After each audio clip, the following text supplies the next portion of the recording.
Hey guys, tonight we're going to travel further back than any king or pyramid, to a time when our planet was a very different and much more dangerous place. Imagine, we are standing on a rugged mountainside 50,000 years ago. The air is thin and cold, carrying the scent of pine and damp stone. Below us, a vast grassy steppe stretches to the horizon, dotted with herds of enormous shaggy beasts. This is the Pleistocene, the Great Ice Age, a world ruled by ice, tooth, and claw. But in that immense and brutal landscape, a faint light appears. It's the flicker of a fire, tucked deep into the mouth of a limestone cave. It's a spark of warmth and life in the overwhelming cold. A life form that is so like us, and yet so very different. Over hundreds of thousands of years, this species has evolved to hunt, to survive, to master the frozen continents. It has witnessed the advance and retreat of glaciers that could swallow cities, becoming a master of its harsh, unforgiving world. So what was it truly like to live in this lost time? Were these people the grunting, brutish cavemen of our cartoons? Or were they something more? Did they feel love, grief, and compassion for one another? Thanks to an incredible archaeological discovery deep in the mountains of modern-day Iraq, tonight we can venture into that cave and live one of their lives to find the answers. Frankly, if you were dropped here without a guide, the first saber-toothed cat to find you would have a very good day, and you would have a very, very bad one.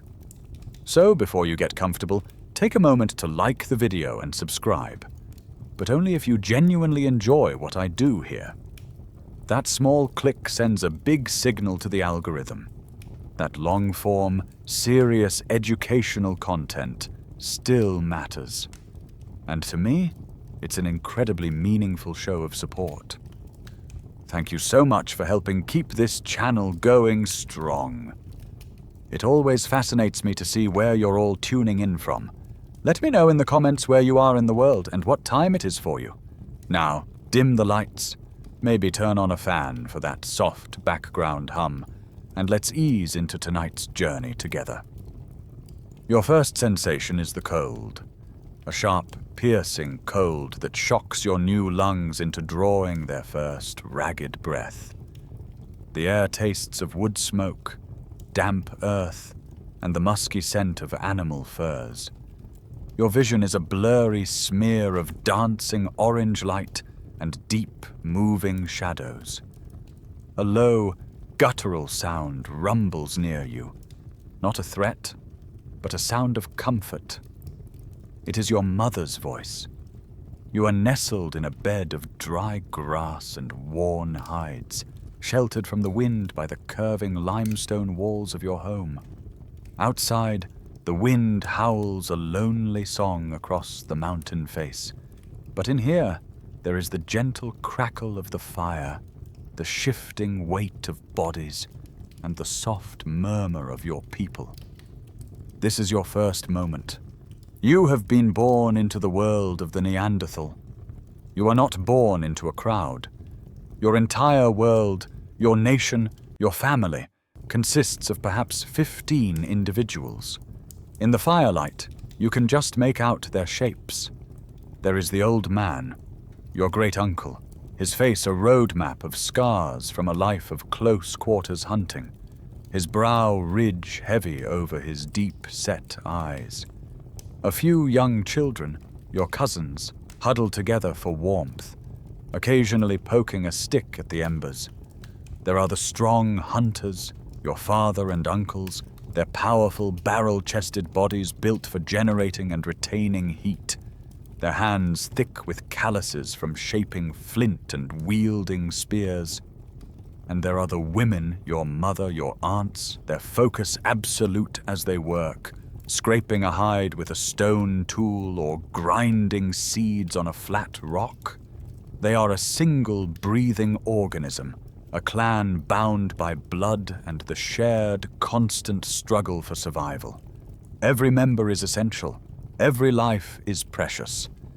The cave you call home is not just a random shelter. It is a place of memory, a sanctuary your people have used for generations. One day, thousands of years from now, other men will give it a name. Shanidar.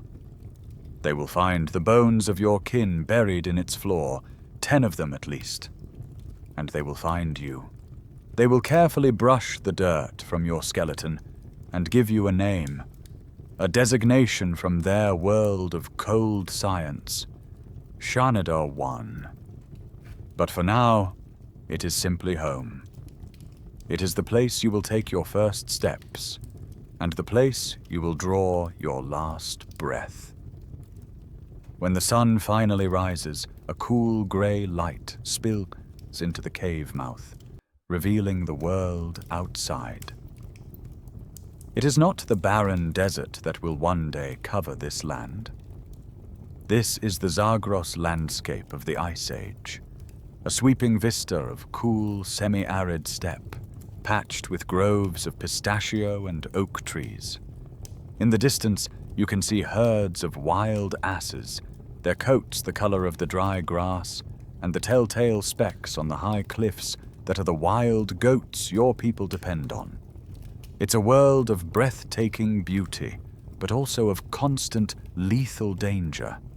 A cave hyena's call might echo from a nearby ravine at night, a sound that makes the children creep closer to the fire.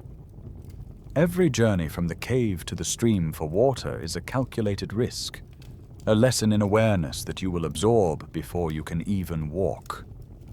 Your people, however, are not trespassers here. They are the masters of this domain. Neanderthals have walked this land, and lands far beyond it, for over 350,000 years. To put that in perspective, that's more than 100,000 years longer than our own species, Homo sapiens, has even existed. They are the true natives of Ice Age Eurasia, perfectly adapted, deeply knowledgeable, and profoundly resilient. And you are the newest member of their ancient line. As the weeks and months pass, the blurry shapes of your world sharpen into a reality of incredible richness. Your body grows, but more importantly, your senses learn to decipher the intricate language of your environment. And it all begins with your nose. That prominent, broad nose, which future scientists will theorize was simply for warming the frigid Ice Age air, is so much more. It is a precision instrument for reading the invisible world. Your brain's olfactory bulb, the region that processes scent, is significantly larger than that of the humans who will one day find your bones. For you, the world is not a series of images, but a flowing river of smells, each one telling a story. You learn the scent of safety, the comforting smoky musk of your family, a unique blend of sweat, fat, and fur that means warmth and protection. You can distinguish each member of the clan by their individual scent, as easily as recognizing a face. You know the dry, dusty smell of the cave floor in the heat of the day, and the cool, damp mineral scent that rises from the walls after a rain. The aroma of roasting meat is, of course, the smell of joy and a full belly, a scent that brings the whole clan together in eager anticipation. But you also learn the smells of danger. There is the sharp, acrid urine scent of the cave hyena, a warning that makes the hairs on your arms stand up. There's the faint, metallic tang of blood on the wind, which tells the hunters that there is a fresh kill, or a wounded predator nearby. You learn the library of the earth, the sweet, almost spicy fragrance of wild pistachio nuts when they are ready to be harvested. The earthy perfume of digging up edible roots after a good rain. The subtle change in the scent of the air that signals a coming storm long before the clouds gather. This is your first language, a constant stream of information flowing into your mind. While the new humans, the sapiens, will one day develop complex symbolic languages to describe the world, your people have a more direct connection. You don't need a word for hyena nearby. You have the scent itself, a far more immediate and visceral piece of information. Your eyes, too, are different. Set within large, round sockets, your eyeballs are bigger than those of later humans. This is a classic adaptation to life in lower light conditions. Living in a world with long, gloomy winters and spending much of your time in the twilight of dawn and dusk, the prime hours for hunting, your eyes are built to gather every available photon of light in the deep shade of the oak forests or the dim interior of the cave. You can see with a clarity that others would lack. You spot the subtle twitch of a deer's ear in the undergrowth, the shadow of a bird of prey against the clouds, the faint track in the dirt that tells you which way the herd went. Your world is not dark and terrifying, but a familiar realm of soft light and deep shadows, a place where you are perfectly equipped to thrive. And this unique sensory input feeds a brain that is shaped differently from our own.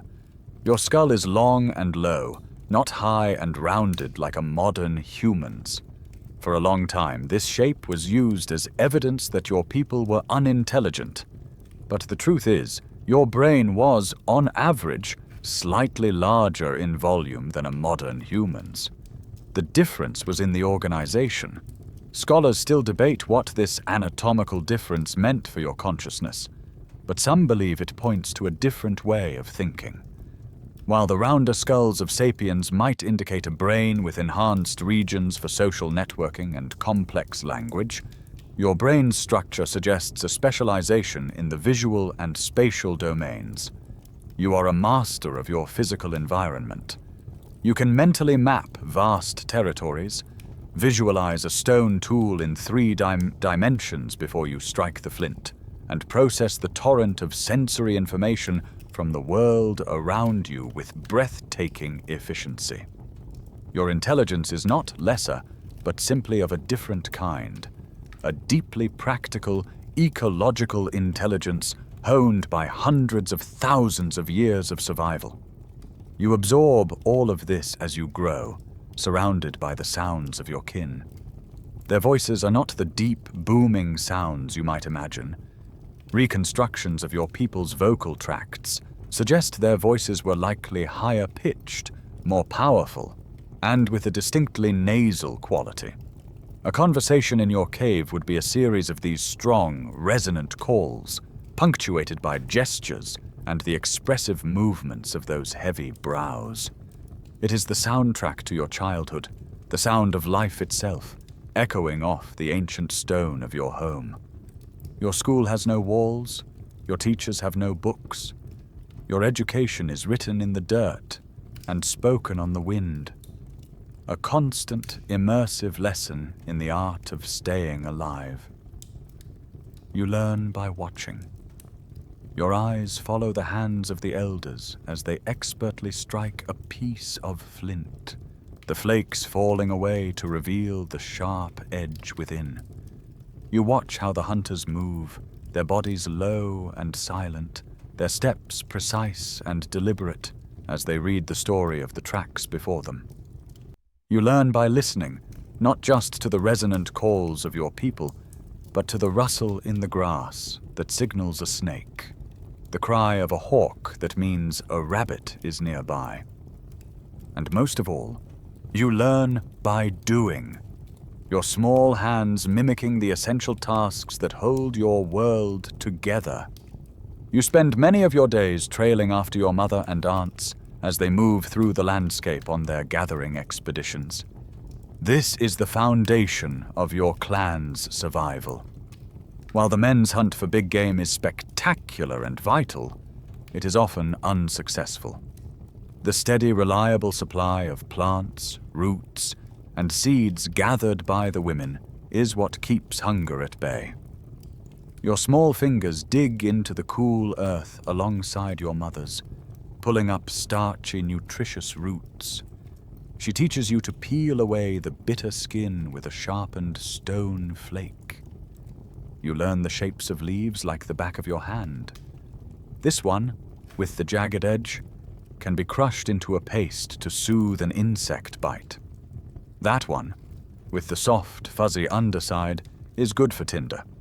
You learn the colors of survival. The deep purple of a ripe berry is a sweet, juicy treat, but the bright, alluring red of another is a signal of poison. A lesson taught with a stern shake of the head and a pointed finger. Your palate becomes a scientific instrument, learning to distinguish the nutty taste of a roasted acorn from the bitter tang of a plant that will make your stomach cramp. But your childhood is not all work. There is time for play, and in your world, play is simply practice for the life that awaits you. Your games are rehearsals for survival. You and your cousins spend hours by the stream, skipping flat stones across the water, a game that secretly teaches your arm the muscle memory for throwing a spear. You have contests to see who can sit the stillest and longest, a lesson in the profound patience required for an ambush hunt. You wrestle and tumble in the dust at the mouth of the cave, your mock fights building the strength and agility you will one day need to face a cornered beast. 80,000 years from now, on a sandy beach in what will be called Normandy, archaeologists will find footprints left by a group of Neanderthal children and adolescents. The tracks will show them running, jumping, and skidding to a halt, clear evidence of the timeless, universal joy of play. Your own life is no different. You stalk lizards through the tall grass, learning to move with stealth. You follow the trails of insects, your eyes learning to pick up the tiniest signs of passage. Every game has a purpose. Every moment of fun is an investment in your future. Beneath this playful exterior, however, runs a current of urgency. Your own body seems to be in a hurry. The story your teeth will one day tell scientists is one of rapid growth. By examining the microscopic growth lines on your tooth enamel, they will discover that Neanderthal children matured significantly faster than Homo sapiens children. You reach physical adolescence earlier, your body strengthening and changing at an accelerated pace. A 12-year-old Neanderthal might have the physical development of a 15-year-old modern human. There is no time for a long, protected childhood in the Ice Age. The world demands strength and competence, and it demands it quickly. The clan is small, and every member must be able to contribute, to pull their own weight, as soon as possible. So you feel this internal pressure, this biological imperative to grow up. You absorb the lessons of your elders with a fierce intensity, because you know, in a way you can't yet articulate, that your ability to learn these skills is not just a game.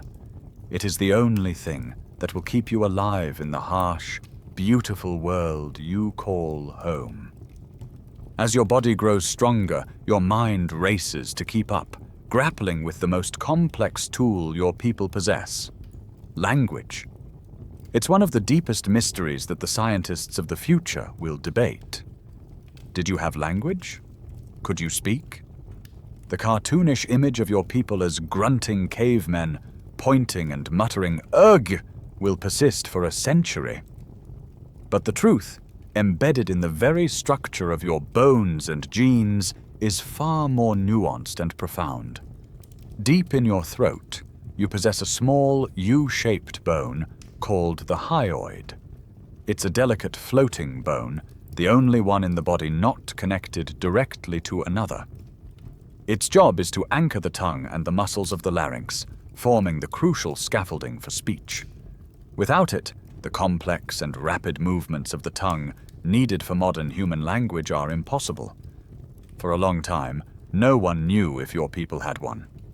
Then, in a cave in what will one day be called Israel, researchers found the skeleton of a Neanderthal man, buried with his arms folded over his chest. And there, perfectly preserved, was his hyoid bone. When they analyzed it, they were stunned. It was virtually identical in shape, size, and structure to that of a modern human. The physical hardware, the essential anchor point for a voice box, was there. The evidence goes deeper into the very code of your being. Scientists who extract ancient DNA from the bones of your kin will find that you carry the FOXP2 gene, a gene strongly linked to the control of facial muscles and the human capacity for language and speech. You have the same variant of this gene that modern humans do. The genetic and anatomical pieces seem to be in place. And yet, the debate continues. Some scholars argue that while the individual pieces were there, the complete system might have been different. Based on the shape of the skull base and the dimensions of the vocal tract, they suggest that your people may not have been able to produce the full range of vowel sounds that are the bedrock of modern language. Perhaps your speech was more limited, more nasal in quality, lacking the subtle modulations we take for granted. The question may not be if you could speak, but how you spoke. But for you, living in the moment, this is not a scientific debate.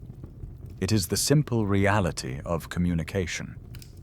And your communication is a rich tapestry woven from many threads. Words are only one part of it. Your hands are constantly in motion, shaping the air to describe the curve of a bison's horns or the path of a winding river. A subtle tilt of the head, a shift in posture, a quick glance. These are all parts of your vocabulary. Even your prominent brow ridge, so often seen as a sign of brutishness, is an expressive tool, capable of emphasizing a point or conveying a silent warning with a subtle furrow or a slight lift. Nowhere is this more apparent than in the evenings, when the clan gathers around the flickering warmth of the central fire. The day's work is done, bellies are full, and the elders take center stage. This is where the true power of your language is unleashed, in the act of storytelling. The old man, his face illuminated by the dancing flames, begins a tale. His higher-pitched, resonant voice fills the cave, but his entire body tells the story. His hands become the soaring eagle, his shoulders hunch to become the skulking hyena. He speaks of the great hunt, not just for entertainment, but as a tactical debriefing, explaining why the lead hunter chose to approach from downwind, reminding the young ones of the animal's immense power. He tells a story of two brothers who got lost in a sudden fog, a story that is actually a detailed map of a dangerous part of your territory, and a lesson in how to read the weather.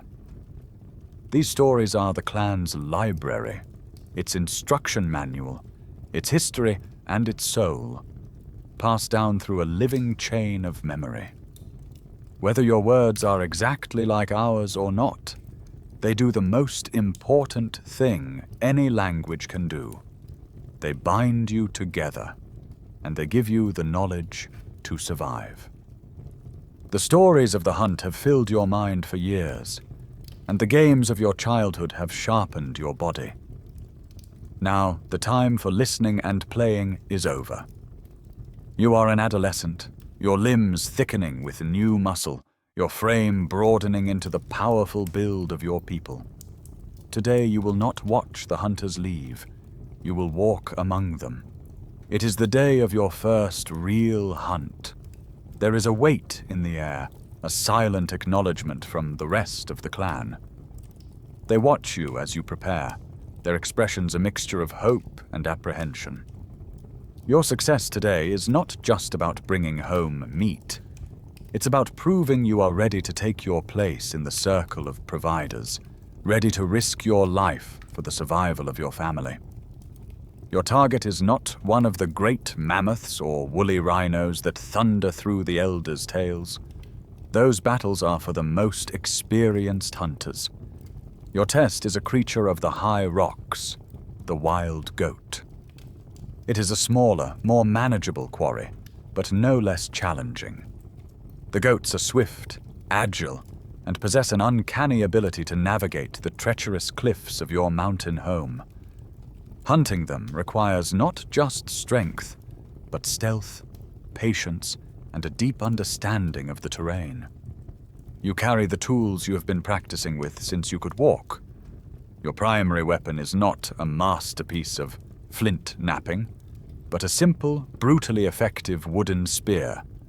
It's a stout sapling, its tip sharpened to a fine point and then hardened in the embers of the fire until it's nearly as tough as stone. Tucked into your hide waistband is a single, razor-sharp flint flake, your butchering tool.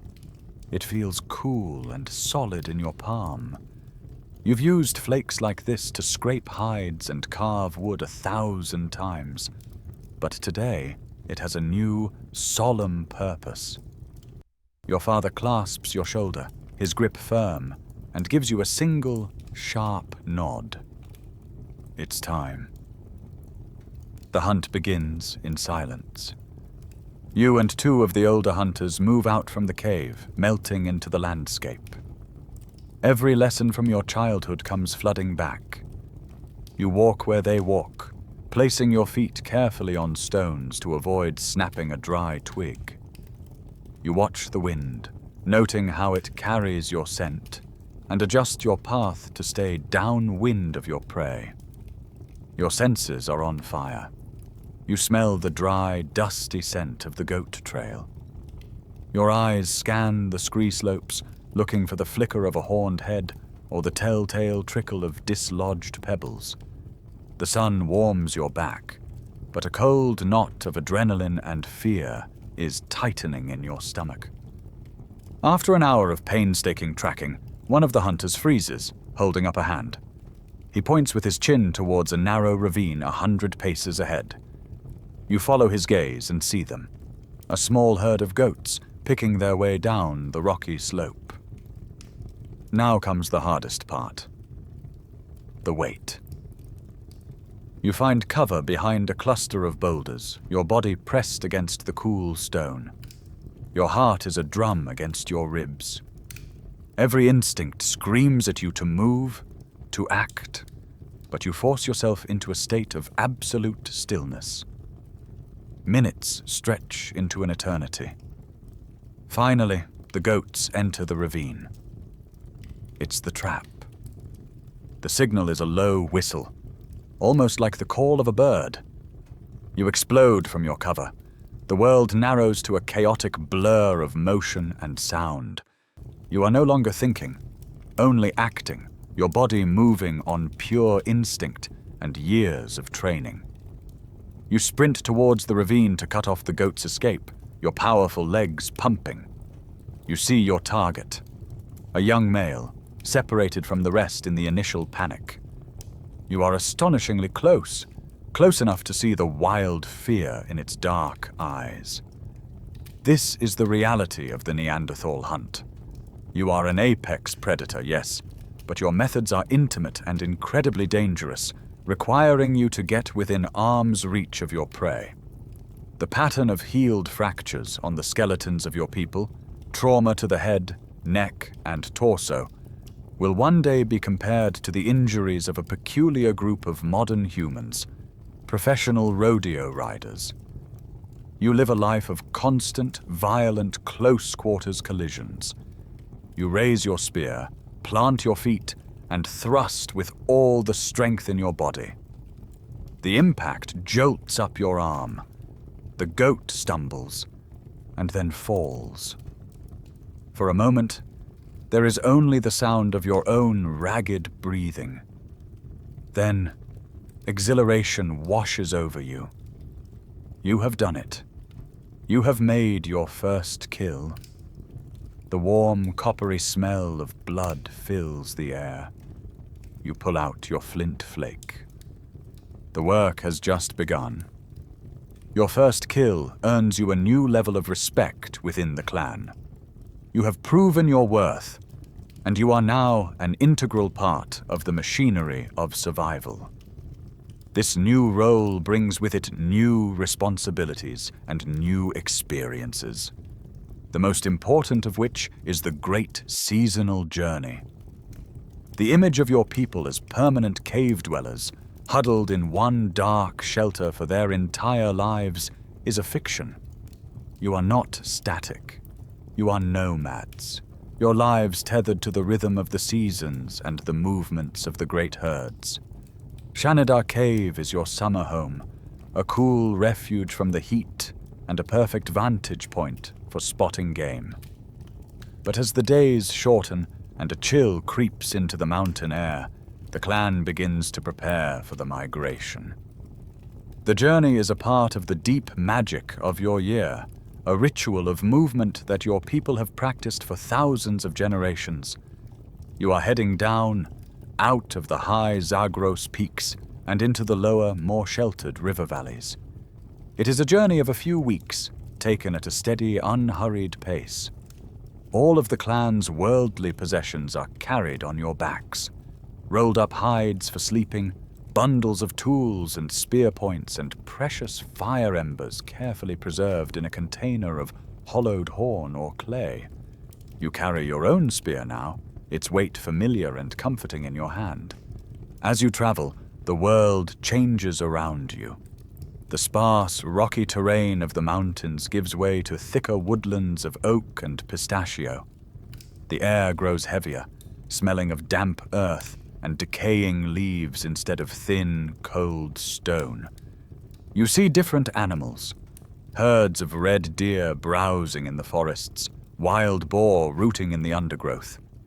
Your clan's encyclopedic knowledge of the land is on full display. The elders point out the best places to ford a stream, the location of a hidden flint outcrop for replenishing your toolkits, and the trees whose nuts are now ripe for harvesting. Every step of the journey is mapped in their minds, a route passed down not on paper, but in the living memory of the oral tradition. Your clothing is a testament to your people's ingenuity, and it's what keeps you alive on this journey. You are not draped in a single crude animal hide.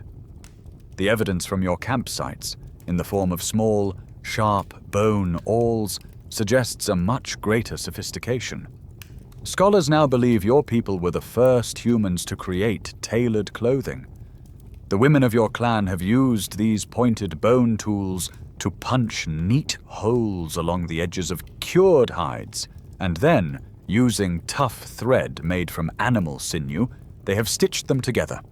You wear leggings, a tunic, and likely even a kind of parka with a hood, all expertly fitted to your body.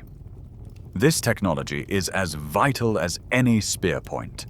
It creates a pocket of life-sustaining warmth around you, allowing you to conserve precious calories and survive the biting winds of the open steppe. While your own journey covers perhaps 100 miles, you are part of a much larger story. Your small clan, trekking through the foothills of what will be Iraq, is just one tiny flicker of a vast Neanderthal nation. Your people have conquered an immense territory. As you walk, you can imagine other clans like your own, speaking their own dialects of your language, moving through their own ancestral lands. To the west, they are hunting on the rocky coasts of what will be Portugal.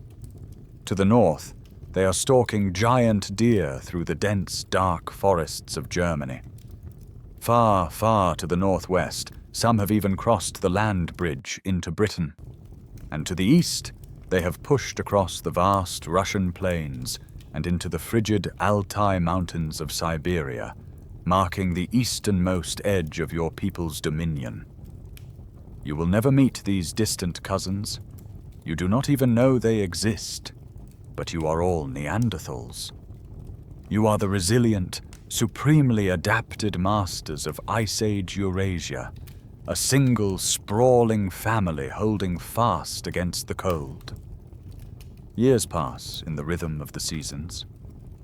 You are a hunter in your prime now, your body a fortress of muscle and bone, your mind a rich storehouse of ecological knowledge. The tentative youth of your first hunt has been replaced by the quiet confidence of a seasoned provider. You are ready for the greatest of all challenges, the most dangerous and most rewarding of all pursuits, the great hunt for Pleistocene megafauna. Today's quarry is a herd of steppe bison, magnificent, shaggy beasts with horns as wide as a man is tall and a temper as foul as a winter storm. A single one of these animals can feed your clan for weeks, its hide providing robes and shelter, its bones providing tools and marrow. But to bring one down is to risk everything. For this task, a simple fire-hardened stick will not do. You carry a weapon that is a masterpiece of your people's technology and intellect. The spear in your hand is tipped with a stone point of exquisite deadliness, a product of the Levallois technique. This is not just chipping away at a rock. It is an art form, a kind of geological sculpture that requires immense forethought. You begin with a large, discus-shaped core of flint. For hours you work its edges, striking off dozens of preparatory flakes, carefully shaping the angles, turning it over and over in your hands. You are not shaping the final point. You are shaping the potential for the point. Then, after all this preparation, comes the final decisive moment. A single, perfectly placed blow at one end of the core. If you have done everything right, a large, symmetrical, razor-sharp flake detaches, the finished spear point, born in an instant. But the point is useless without the shaft. To join them, your people have mastered a kind of prehistoric chemistry. You have learned to heat the bark of a birch tree in a sealed container, a process that, in the absence of oxygen, causes it to break down and release a thick, black, sticky tar. This birch bark tar is a powerful adhesive, the world's first industrial glue. At other times you might use a composite, chewing on beeswax to mix it with heated pine resin, creating a waterproof and shock-absorbent putty. You warm this glue by the fire, coat the base of your Levallois point, and set it into a notch carved in the end of a thick, ash spear shaft, binding it tightly with animal sinew. The result is a formidable weapon, a fusion of geology, botany, and physics, born from the mind of a Neanderthal. From the scatter of bones and tools your people leave behind, future scientists will reconstruct the likely strategy. The Great Hunt is a chess game, and you use the landscape as your board. A small group of hunters, the beaters, has spent the morning subtly guiding the bison herd towards a pre-selected location, a box canyon with steep, unclimbable walls. They use their scent, the waving of hides, and carefully thrown stones to spook the herd without causing a full-blown stampede. Meanwhile, you and the other main hunters lie in wait, concealed among the rocks at the canyon's mouth. The air is electric with tension. You can hear the low grumbles of the approaching animals, then the rumble of their hooves. The ground begins to vibrate. Suddenly, they are there. The beaters emerge, shouting and making a final rush, driving the confused and panicked animals into the trap. The canyon becomes a swirling vortex of dust, fur, and fury. Your target is not the huge, dominant bull, but a younger, more predictable animal on the edge of the herd. The goal is to isolate it, to separate it from the chaotic mass. Now, you and your fellow hunters burst from cover, your spears held low. The noise is deafening, the bellows of the bison, the sharp, guttural shouts of your companions. There is no room for error. You must get closer, so close you can smell the animal's fear, and feel the heat radiating from its massive body. The bison turns, its head low, its horns carving the air. You plant your feet, your powerful legs and low center of gravity making you an anchor of stability. As it thunders past, you and another hunter thrust your spears in unison, aiming for the vital area behind the front leg. The impact shudders through your entire body. The bison roars in pain and fury, but the damage is done. It stumbles, slows, and finally crashes to the earth. A silence descends, broken only by the panting of the hunters and the fading groans of the dying beast. You have won. Life for your clan has been secured once more. You are at the peak of your life. The years have been good to you. The hunts have been successful, your belly has been full, and your standing within the clan is secure. You are a provider, a protector, a father. Your body is a powerful instrument, honed by years of hard living, and you move through your world with the easy confidence of a creature perfectly at home. Your life is a repeating cycle of seasons, migrations, and hunts, a predictable and comforting rhythm that you believe will last forever. But the Ice Age world is governed by forces of immense and indifferent power, and the stability you take for granted is a fragile illusion. The day it happens is a day like any other. The clan is at home in Shanidar Cave. Some are processing hides from the last hunt, others are napping new tools from a fresh supply of flint. You are deeper inside the cave, near the back wall, using a heavy hammerstone to break off a large nodule of flint embedded in the limestone. It is a familiar task, one you have performed hundreds of times. The rhythmic thud of your stone against the cave wall is a sound as old as your people. You are focused on your work, on the small cracks appearing in the rock, when a low, gut-wrenching groan echoes from the very bones of the mountain around you. It is a sound no one has heard before. The ground beneath you shudders, a violent, unnatural tremor. A fine dust begins to rain down from the ceiling high above. The other members of your clan shout in alarm, their eyes wide with fear, looking up into the gloom. But you are too close to the source. Before you can react, before you can even process the danger, a section of the cave roof directly above you gives way. There is a sound like a thunderclap, a deafening roar of splintering rock. And then the sky, the solid stone roof that has sheltered your people for millennia, falls upon you. Your world ceases to exist. There is no thought, only a single blinding explosion of pain as a slab of limestone, weighing more than a bison, slams into you. The right side of your body is instantly crushed. The blow to your head is catastrophic, shattering the delicate bones of your eye socket and cheek, driving splinters of bone deep into the soft tissue. Your right arm and shoulder are annihilated, the humerus bone splintering into dozens of pieces, your scapula cracking under the impossible weight. Your leg is trapped, bones in your foot snapping like dry twigs. The immense pressure expels the air from your lungs in a single silent gasp. And then there is only darkness. A silent, floating, and absolute blackness.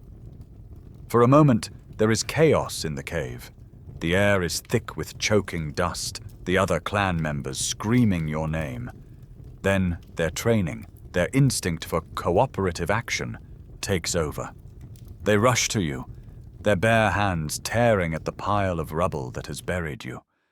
They heave and pull at the great slab of rock, their muscles straining, their guttural shouts of effort echoing in the sudden, terrible silence. Finally, they shift it just enough to pull you free. The body they drag from the debris, barely recognizable. You are a broken ruin of flesh and bone, unconscious, limp, and bleeding from a dozen wounds. Your face is a mangled mask of blood. Your right arm hangs at an impossible angle. You are breathing, but only just. A shallow, ragged flutter in your crushed chest. They lay you gently by the fire. They have saved you from the rock. Now they face a new and perhaps impossible challenge, saving you from death itself. You float in the darkness for a time that has no meaning. There are no minutes, no days, only a thick, suffocating blackness. But slowly, inevitably, consciousness begins to return. It does not come as a gentle dawn, but as a violent, searing tide of pure agony. Your first sensation is pain, a colossal, all-consuming fire that rages along the entire right side of your body. You try to open your eyes, but only the left one responds. Through it, the world is a nauseating, swimming blur of orange firelight and dark, distorted shapes. The familiar sounds of the cave, the crackle of flames, the low voices of your kin, are muffled and strange, as if coming from a great distance. You try to move, to push yourself up, but a fresh wave of agony shoots through your shoulder and arm, so blindingly intense that the world dissolves back into blackness. This becomes your new reality.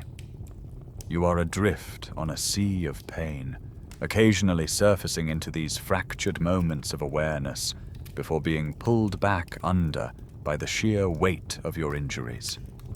Your mind, struggling to make sense of the trauma, conjures terrifying visions. You are trapped in a nightmare loop, endlessly reliving the roar of the rockfall, the feeling of being crushed. At other times you are back on the great hunt, but instead of a bison, it is a mountain of moving stone that charges you, its horns made of splintered limestone. These are the fever dreams, the product of a body fighting a desperate war against infection. Your wounds, deep and ragged, are an open invitation to the invisible enemies of the microscopic world. Your body burns with a fever that threatens to consume you entirely. Through this haze of pain and delirium, you are vaguely aware of constant presences. A hand gently lifts your head. The cool, blessedly refreshing trickle of water is poured between your cracked lips from a folded leaf. A soft, damp piece of moss is placed on your burning forehead. The heavy furs are adjusted around you, keeping your shivering body warm. It is your clan. They are your anchor in the storm. They have not abandoned you. The strong hunter, the provider, is gone.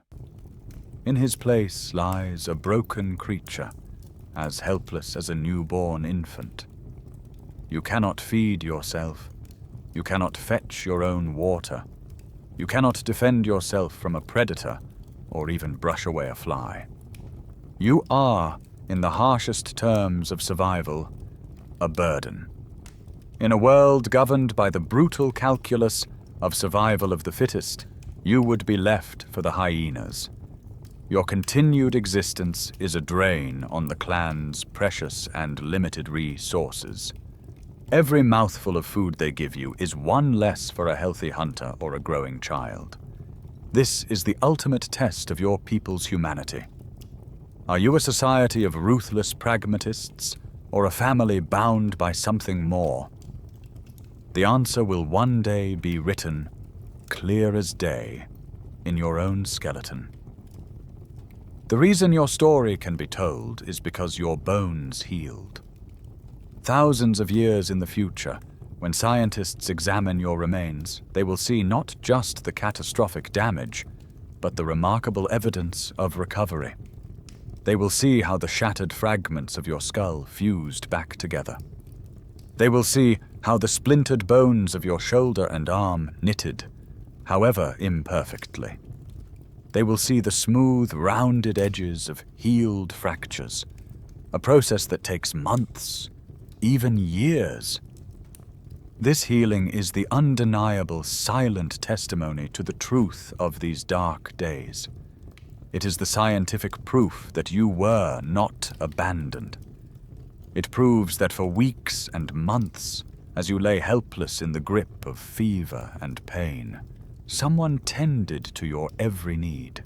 Someone brought you food and chewed it to make it soft enough for you to swallow. Someone brought you water. Someone cleaned your wounds. Someone protected you and kept you warm through the long, cold nights. You did not survive because you were strong. You survived because your people were kind. Your clan's compassion provides the will for you to be saved, but it is their knowledge that provides the means. They are not simply waiting and hoping for you to heal. They are actively treating you with the accumulated medical wisdom of their people, a prehistoric pharmacy gathered from the landscape around them. This is not magic or superstition. It is a science of observation passed down through countless generations. They have seen what works, and they are now applying that entire body of knowledge to your broken body. The fire of your fever rages, and the pain is a relentless torment. One of the elder women, your aunt, leaves the cave at dawn. She doesn't wander randomly, but moves with a clear purpose towards a grove of poplar trees by the stream. She strips away sections of the bark, returning with a bundle of the precious material. Back at the cave, she chews the tough bark, her strong jaws breaking it down into a wet, fibrous poultice. She applies some of this directly to your most inflamed wounds, then brews the rest into a bitter, dark tea, forcing you to drink the potent liquid. What she knows from experience, scientists will one day discover through chemical analysis. At a site called El Cidrón in Spain, they will find the 49,000-year-old skeleton of a Neanderthal boy who suffered from a painful dental abscess. Embedded in the calculus of his teeth, they will find the chemical signature of poplar, which contains salicylic acid, the active, pain-relieving ingredient in modern aspirin. Your aunt is giving you the Ice Age equivalent of a powerful anti-inflammatory painkiller. Her work doesn't stop there. She has also gathered plants that are growing moldy, specifically looking for the fuzzy, greenish growth. At that same site in El Cidrón, scientists will also find traces of Penicillium mold, the natural source of the world's first antibiotic. It's a staggering discovery, a hint that your people understood the concept of fighting infection with other natural substances. Your aunt packs this moldy vegetation around the edges of your deepest gashes, a primitive but potentially life-saving application of an antibiotic. Your open wounds are cleaned daily. Your kin bring fresh water from the clearest part of the stream, carefully washing away the pus and grime, trying to keep the infection from spreading. They supplement the water with other plants. They bring you yarrow, a common plant with feathery leaves and clusters of small flowers.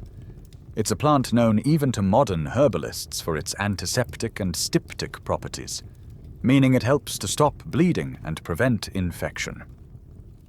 The pollen of this very plant, along with other known medicinal herbs, will be found clustered around the skeleton of your kinsman, Shanidar Cave, sparking the famous flower burial debate. But whether for ritual or remedy, your people clearly knew this plant was special. They crush its leaves and apply them to your wounds, another weapon in their fight to keep you alive. Perhaps the most astonishing part of their care is for your broken bones. While it is impossible to know for sure, it is plausible that they had a rudimentary understanding of orthopedics.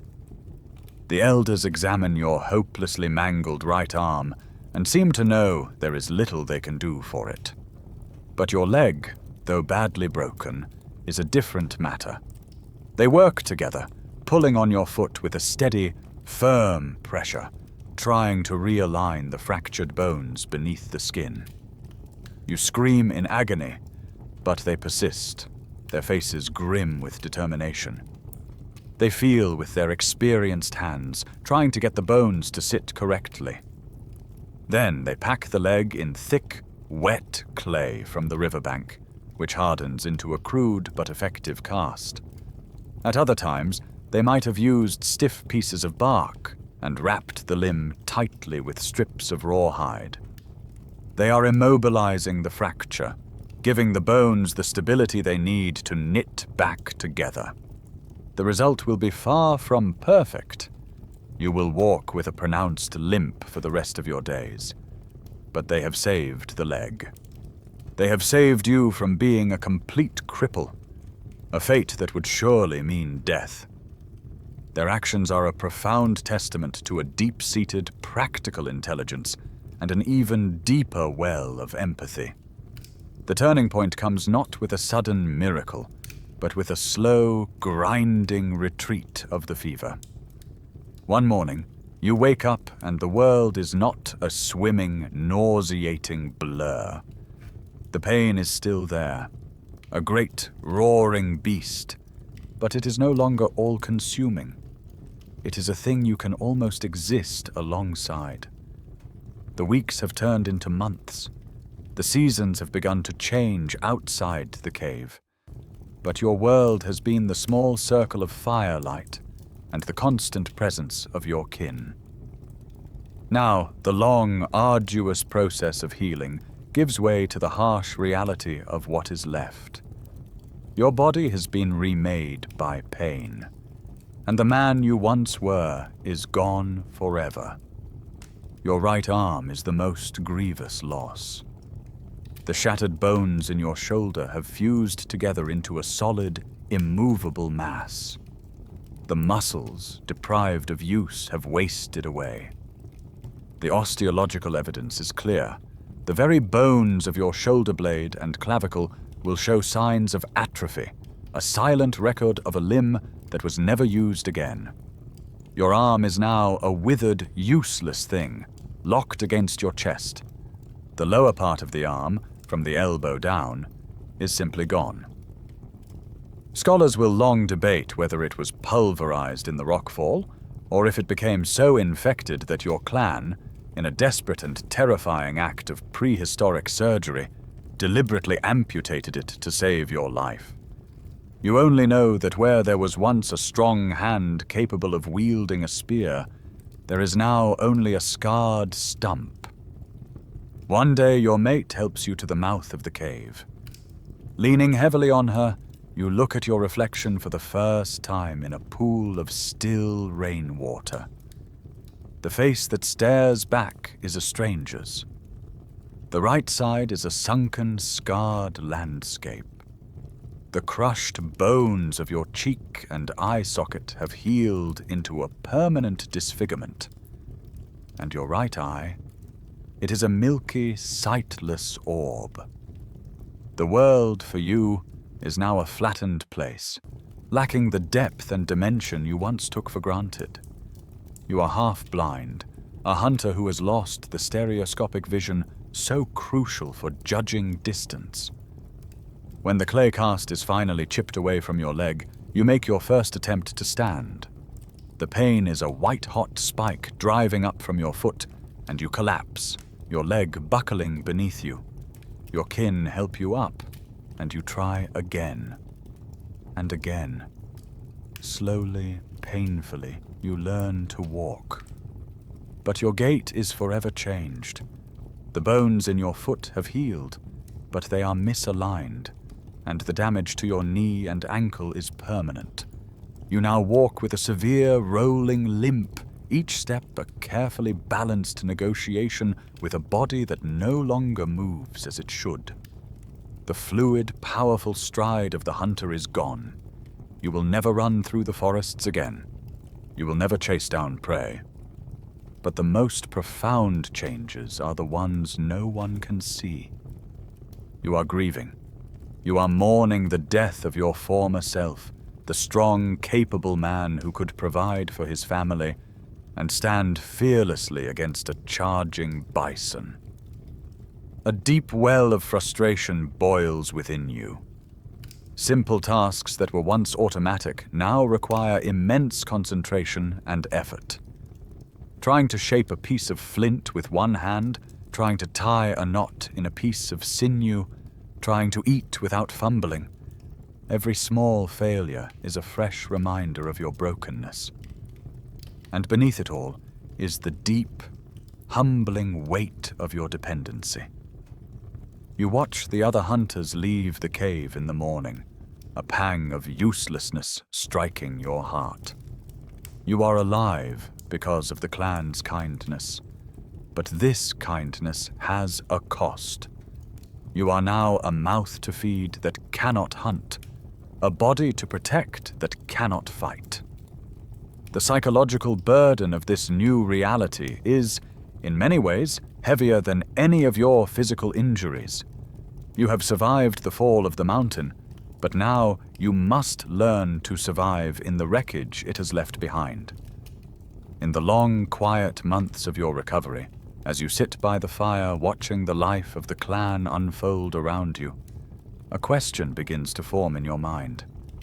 It's a question that will puzzle scientists for millennia. Why?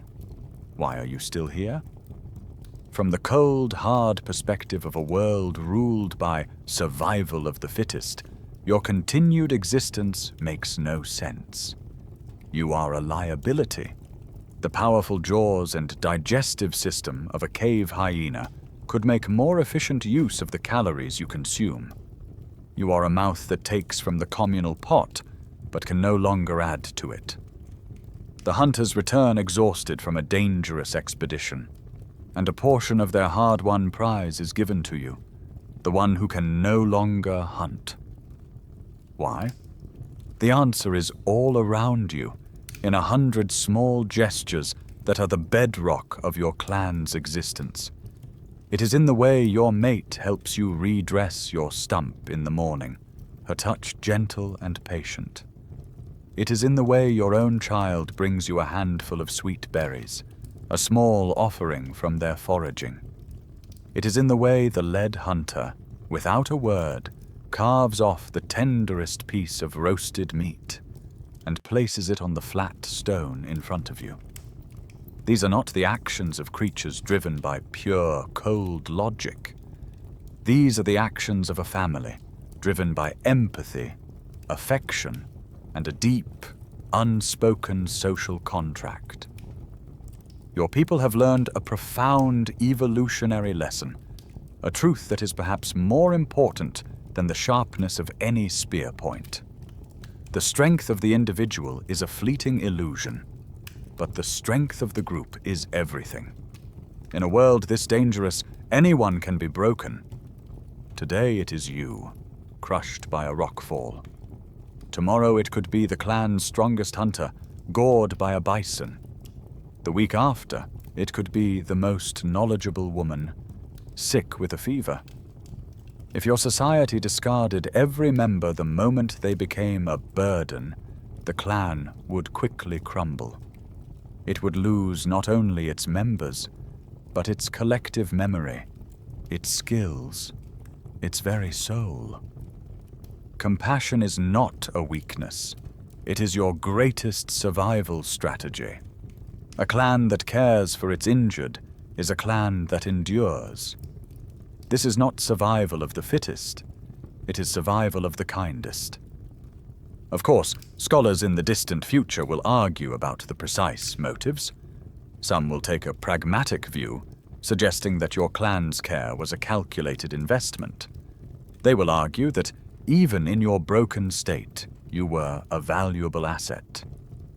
Your mind was still intact, a living library containing decades of knowledge about hunting grounds, tool-making, and the sacred stories of your people. In this view, the food they gave you was a reasonable price to pay for the wisdom you still possessed.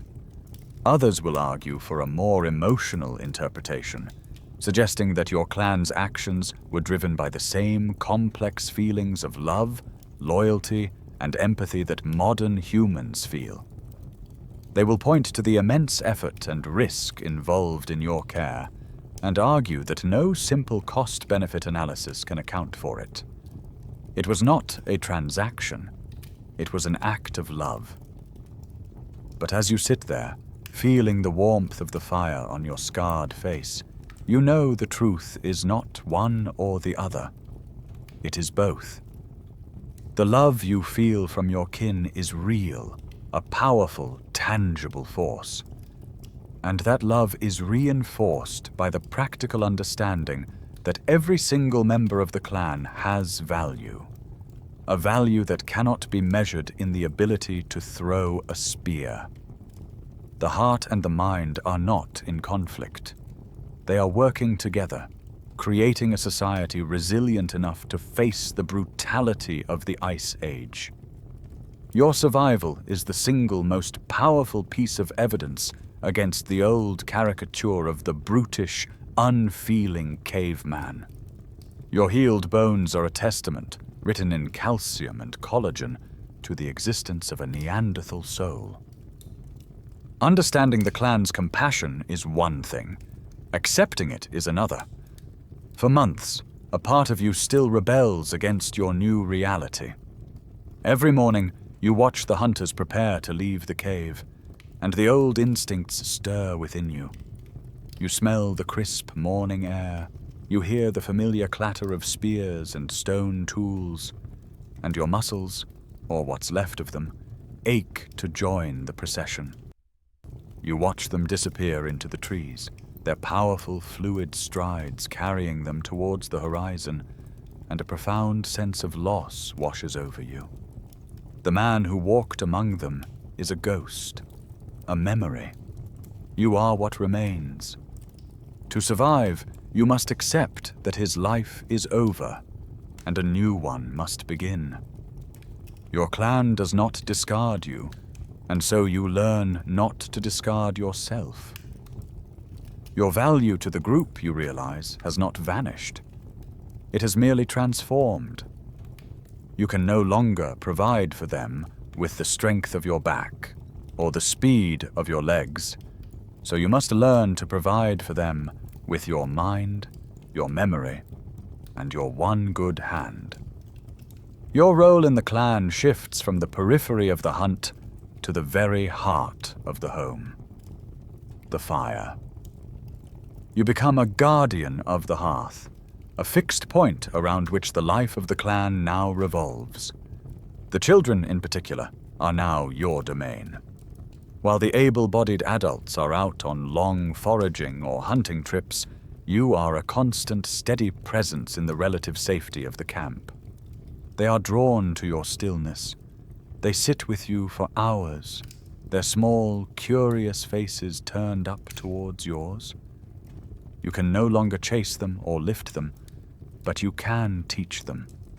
You take the role of the elder you are not yet in years, but have become through tragedy. You show them a pile of flint nodules, and with your good left hand, you teach them how to feel the subtle differences in weight and texture, how to tap them and listen for the clear, ringing sound that promises a good, sharp flake within. You point to the sky with a scarred finger and teach them the language of the clouds, how the thin, wispy ones mean continued good weather, but how the low, dark bellies of others signal a coming storm. You become the keeper of the stories. In the long, quiet afternoons, you gather the children and tell them the tales the old ones once told you. You tell them of the spirit of the great cave bear and of the trickster fox. And woven into these myths are the practical lessons they will need to survive. The story of the boy who wandered too far from the cave becomes a lesson in geography, its verses a mnemonic map of the safe zones and dangers around your camp. The epic of a great hunt from a generation ago becomes a masterclass in animal behavior, detailing exactly how a steppe bison will react when cornered, You are forging the next generation, shaping their minds with the accumulated wisdom of your people. And you work. Your left hand, once your non-dominant hand, becomes an instrument of incredible skill and precision. You focus on the craft that requires patience and a gentle touch, not brute force. You become a master toolmaker. While the other hunters might quickly nap a crude but serviceable scraper while out on a kill, you have the time and the focus to do the finer work. You sit for days with a single piece of high-quality flint, your one hand and your legs working in a practiced, efficient rhythm. You create the most refined spear points, the sharpest butchering knives, the most perfectly balanced hand axes. The hunters now leave with tools made by you. You are still on the hunt with them, in spirit and in craft. You are no longer the spear, but you are the one who sharpens its tip. You have found your new purpose. You are different. You are broken, but you are not useless. You are essential. You sit at the mouth of the cave, the morning sun warming your back. Between your knees, you hold your world. It is a smooth, grey nodule of flint. To an untrained eye, it is just a rock. But to you, it is a vessel of pure potential. The craft you have perfected in your new life, flint knapping, is not a simple matter of bashing rocks together. It is an art, a science, and an intimate dialogue between the maker and the stone. It is a process that reveals, more than any other, the sophisticated and powerful mind of your people. Your chosen method is the one your ancestors perfected, a technique so advanced it is one of the key pieces of evidence scholars use to argue for the complex cognition of your species. It is called the Levallois technique. You begin by turning the raw stone over and over, feeling its weight, mapping its flaws and its strengths. Your first strikes are not to create a tool, but to prepare the canvas. Using a hammerstone of quartzite, you begin chipping away at the edges of the flint core, creating a sharp, beveled circumference. The stone begins to take on the shape of a tortoise shell, with a domed top and a flat bottom. This is the painstaking preparatory work, and it can take hours. Each flake you remove is a calculated step in a long and complex sequence. Next, you prepare the top surface. With smaller, more precise strikes, you shape the dome, creating ridges that will guide the final crucial fracture. Everything you are doing is in service of one single future moment. Finally, you create the platform.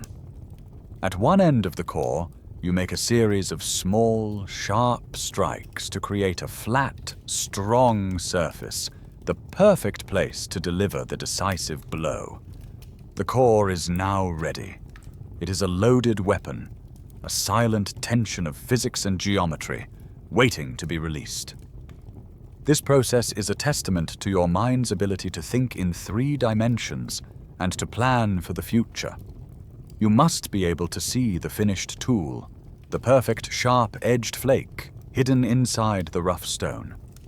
You must mentally rotate the core, anticipate how the force of a blow will travel through the crystalline structure, and execute dozens of preparatory steps in the correct sequence to achieve your desired outcome.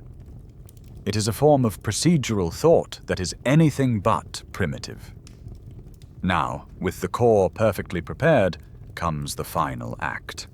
You position it carefully, bracing it against your good leg.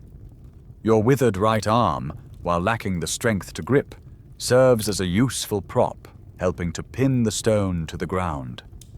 You take your hammerstone in your left hand, your one good hand. You take a breath. The entire cave seems to fall silent. All of your focus, all of your knowledge, all of your intent is channeled into this single moment. You strike the platform, not with brute force, but with a precise, perfectly angled and perfectly weighted blow. There is a sharp, satisfying crack. A large, symmetrical, impossibly thin flake detaches from the core, its edges as sharp as a surgeon's scalpel. It is the perfect spear point. This is your new contribution. Your physical limitations have given you the gifts of time and focus. The active hunters, busy with the chase, do not have the luxury of spending an entire day perfecting a single core. But you do. You have become the master artisan. Your disability has become your unique strength. One by one, you produce the tools the clan needs. The leaf-shaped points for their spears, the broad, curved scrapers for cleaning hides, the small, sharp flakes for butchering. Each one is a product of your patient, one-handed labor, a small masterpiece of Neanderthal intellect. The tools you make are carried out of the cave each morning in the hands of the hunters. And in this way, you are still with them on the hunt, your skill and your mind still providing for the clan. Your new life, centered on the patient, meditative craft of tool making, changes not only your hands but also your mind. The endless, energetic motion of the hunt is replaced by long hours of focused stillness. In this quiet, you begin to perceive a world that exists alongside the physical one. A world of symbols, spirits, and deeper meanings. Your physical journey through the world has been curtailed, but your inner journey is just beginning. Perhaps your brush with death has given you a unique perspective, a view into the veil that separates the living from the great mystery beyond. You are not alone in this perception. Your people have a rich, symbolic inner world. You hear stories passed down from clan to clan of incredible feats accomplished by your distant kin, feats that make no practical sense but speak to a powerful spiritual drive. The most potent of these tales comes from a land far to the west, a story of a journey into the earth itself. It describes a group of your people who, 176,000 years ago, ventured deep into a cave called Bruniquel. They didn't stay in the sunlit entrance. They traveled more than 300 meters into the absolute, suffocating blackness, far beyond the reach of the last rays of daylight. In the deep silence of the cave's belly, they performed a monumental task. They broke off more than 400 stalagmites, the stone icicles of the earth, and dragged them into position, deliberately arranging them into two large circular structures. They built smaller stacks of stalagmites and lit fires upon them, their flames casting dancing shadows in a place that had never known light. The sheer effort is staggering. No one knows for sure what they were for. They were not shelters. They were not animal pens. Their only purpose was symbolic. It was a ritual space, a sanctuary, a church of the deep earth, built by your people in a time before our own species had even left Africa. This is the world you now begin to inhabit, a world where the symbolic is as real and as important as the stone of your tools. This sense of a deeper reality is reflected in more personal ways. Your people have a concept of beauty, of identity. From a site in Croatia, archaeologists will unearth a set of 8 eagle talons, all from the same time period. They will bear cut marks and signs of polishing, powerful evidence that they were once strung together and worn as a necklace or a bracelet. You, yourself, might wear such a talisman. Perhaps the tooth of a cave lion you helped hunt in your youth, a hole carefully drilled through its root so you can wear it on a leather cord around your neck. It is more than just decoration. It is a piece of your story, a vessel of memory and power, You become a master of pigments. You use sandstone to grind lumps of soft red ochre into a fine, blood-colored powder.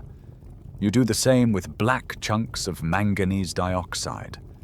For the other members of the clan, these pigments might be used to treat hides or as a simple decoration. But for you, they have a deeper significance. You mix the red powder with animal fat, and with your finger, you paint a symbol onto the flank of a newly made spear point. It is a prayer for the spear to fly true, a mark of your craft, a blessing for the hunter who will carry it. Perhaps your clan comes to see you as something more than a craftsman. You are the one who has journeyed to the edge of death and returned. They may see you as a bridge to that other world, a shaman or a keeper of rituals.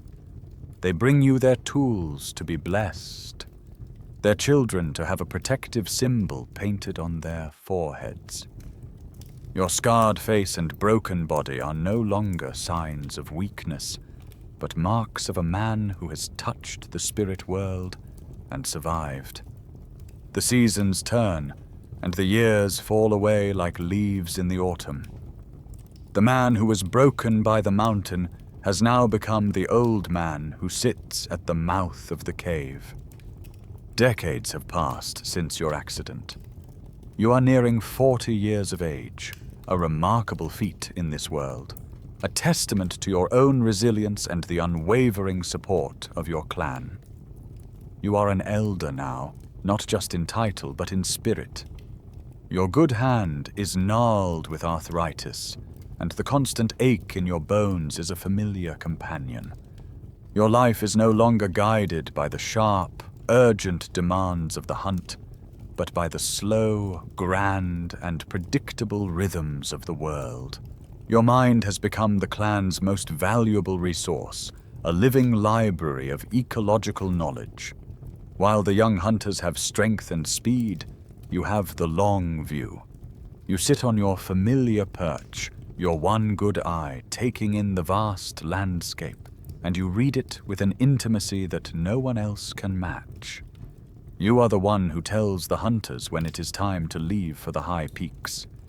You know not by a date on a calendar, but by the way the wind shifts, carrying a new scent from the north, and by the arrival of a specific migratory bird whose call signals that the goats will be fat and slow in the high pastures. You hold a catalogue of subtle signs in your memory. You know that a good rain is coming when the pine cones close themselves up tight and the ants begin to build their mounds higher.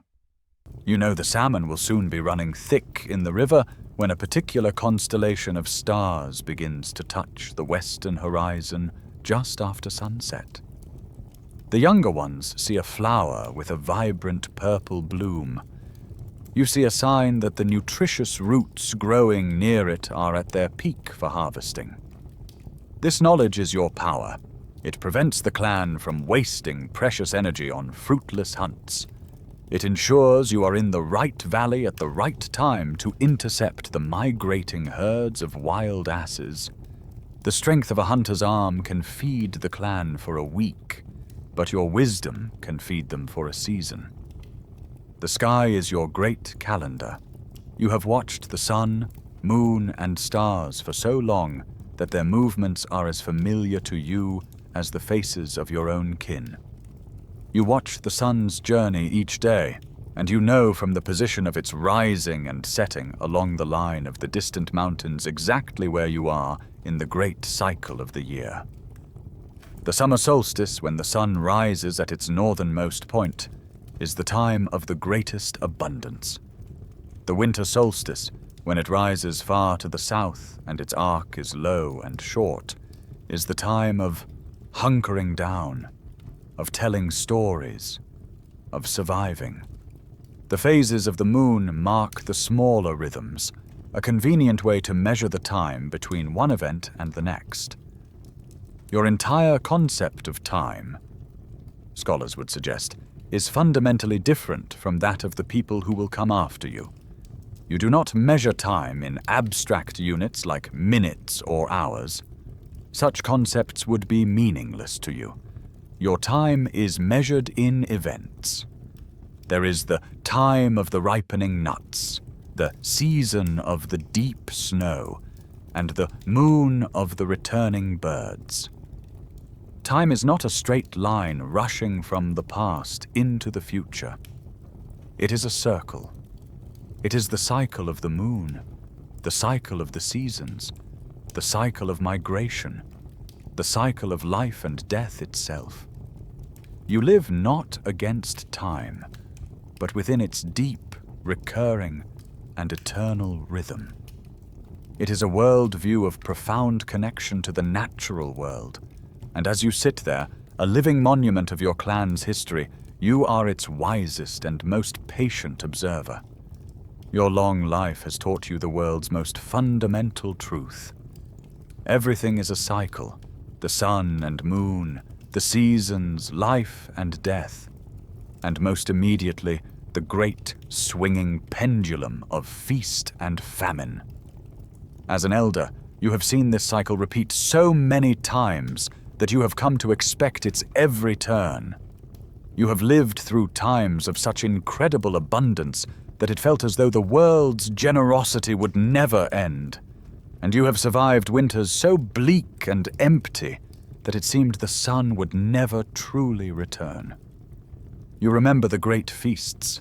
The best times were after a successful megafauna hunt, when the hunters would return, bloodied and exhausted but triumphant, having brought down a woolly rhinoceros or a giant deer. The entire clan would work for days, a whirlwind of joyous, focused activity. The air would be thick with the rich, intoxicating smell of roasting fat. The sound of feasting, of laughter and storytelling would fill the cave late into the night.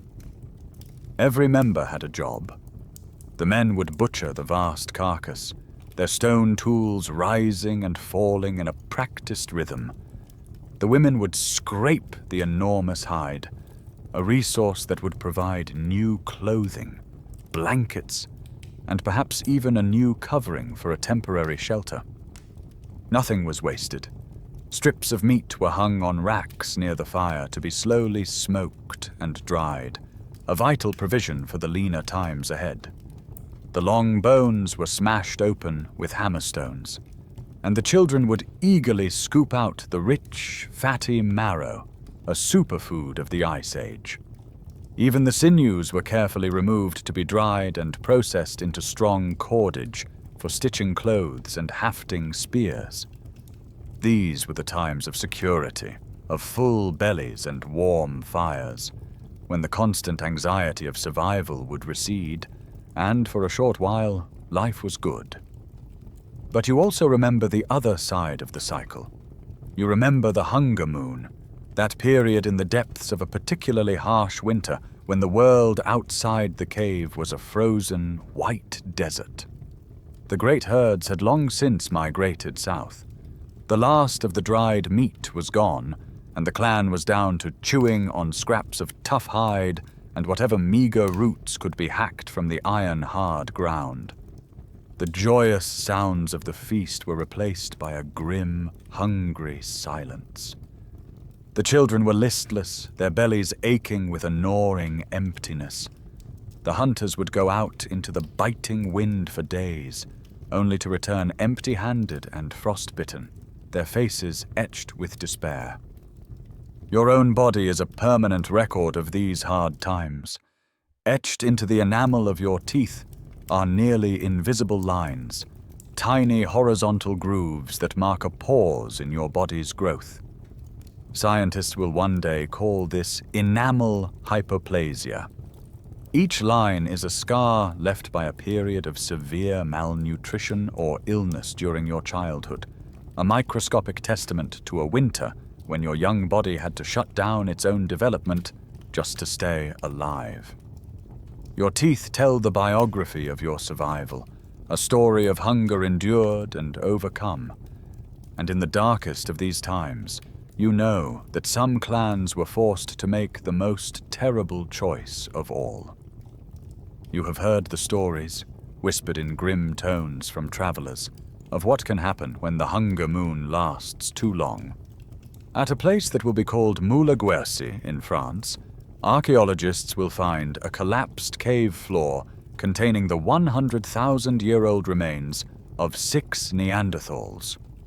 Their bones will be mixed in with the bones of deer, and they will bear the exact same marks. Cut marks from flint tools where the muscle was stripped away, and percussion fractures from hammerstones where the bones were deliberately broken open for their marrow. It is the grim, undeniable evidence of survival cannibalism. It is not monstrousness. It is the final, horrifying calculus of a people pushed to the absolute brink, a last resort to ensure that at least some of the clan might live to see the spring. You have been lucky. Your clan has never been brought so low, but you know the world holds that possibility in its frozen heart. Through all the cycles of feast and famine, the one constant in your life is your home. Shanidar Cave is more than a shelter. It is the anchor of your world, the fixed point to which your clan always returns. The modern image of a caveman's home is one of filth and chaos, a dark, smoky den littered with rotting bones and refuse. But as you look around the familiar space that you have inhabited for your entire life, you see something very different. You see a home, a place of order, comfort, and carefully managed space. A system that archaeologists are now beginning to appreciate through the painstaking analysis of your living floors. Your home is zoned. It has rooms without walls, distinct areas for distinct activities, a logical layout that maximizes comfort and efficiency. Deep in the back of the cave, away from the wind and the entrance, is the sleeping area. Here, the floor is covered with a thick, soft bedding of dried grasses and sedges, which the women replace every few weeks to keep it clean and fresh. This is then overlaid with the warm, heavy furs of bear and giant deer. It is the warmest and safest part of the cave, the place where the children sleep soundly through the long, cold nights. Closer to the entrance, where the light is better, are the workshops. There is a designated area for butchering, its floor stained dark from years of work. This is where the messy, bloody tasks are performed, keeping the main living area clean. And then there is your space, the napping floor. The ground around your favorite sitting rock is a dense carpet of glittering flint debris, a testament to your years of labor. The tiny, razor-sharp flakes, the byproducts of your craft, are so numerous that no one walks here without wearing thick hide moccasins. And near the mouth of the cave, there is another designated zone, the garbage dump, or midden. Here, the clan disposes of its waste, the unusable shards of bone from a meal, worn-out stone tools, and other refuse. It is a simple but profound act of organization. It shows a sense of hygiene and foresight, a desire to keep the living space clean and separate from the rotting waste. It is the prehistoric equivalent of taking out the trash, another small but significant detail that paints a picture of a considered and organized life. But the true center of your home, its living, breathing heart, is the fire. The hearth is the most important piece of technology your people possess, and you are its absolute masters. You did not just opportunistically use fire when you found it after a lightning strike. You could create it and control it. You maintain the fire day and night, carefully banking the embers in ash to keep them alive while you sleep. The fire is everything. It is the warmth that holds the lethal cold of the Ice Age at bay. It is the light that pushes back the primordial darkness of the deep cave. It is the guardian that keeps nocturnal predators, like the cave lion and the hyena, from venturing into your home.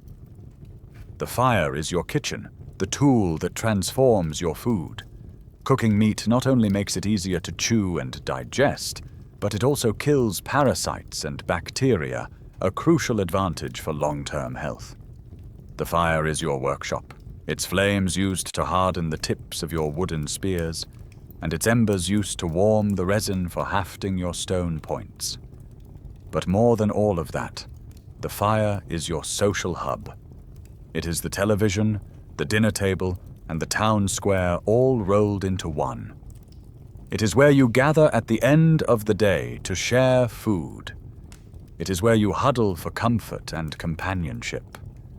It is where the elders tell their stories, their faces illuminated by the flickering light. The hearth is the very definition of home, a circle of warmth and light against the vast, cold darkness of the ancient world. As an elder, you have become the keeper of the clan's history, its memory. You have seen many things in your long life, but now you begin to see something entirely new, something for which the elders' stories have no precedent. For thousands of generations, the only other people you have ever encountered have been other Neanderthal clans. You might meet them on your seasonal migrations, share information, trade for high-quality flint, or even find a mate. They look like you. They live like you. They are you. But now, there are newcomers in your land. You see them first from a high ridge, a small band of them moving through the valley below. They are the others. From your Neanderthal perspective, they are the strange ones, the outliers. They are bizarrely tall and thin, their limbs long and lanky, like stretched saplings. They lack the immense, powerful build of your people, where you are broad and solid, a low center of gravity built for power and conserving heat.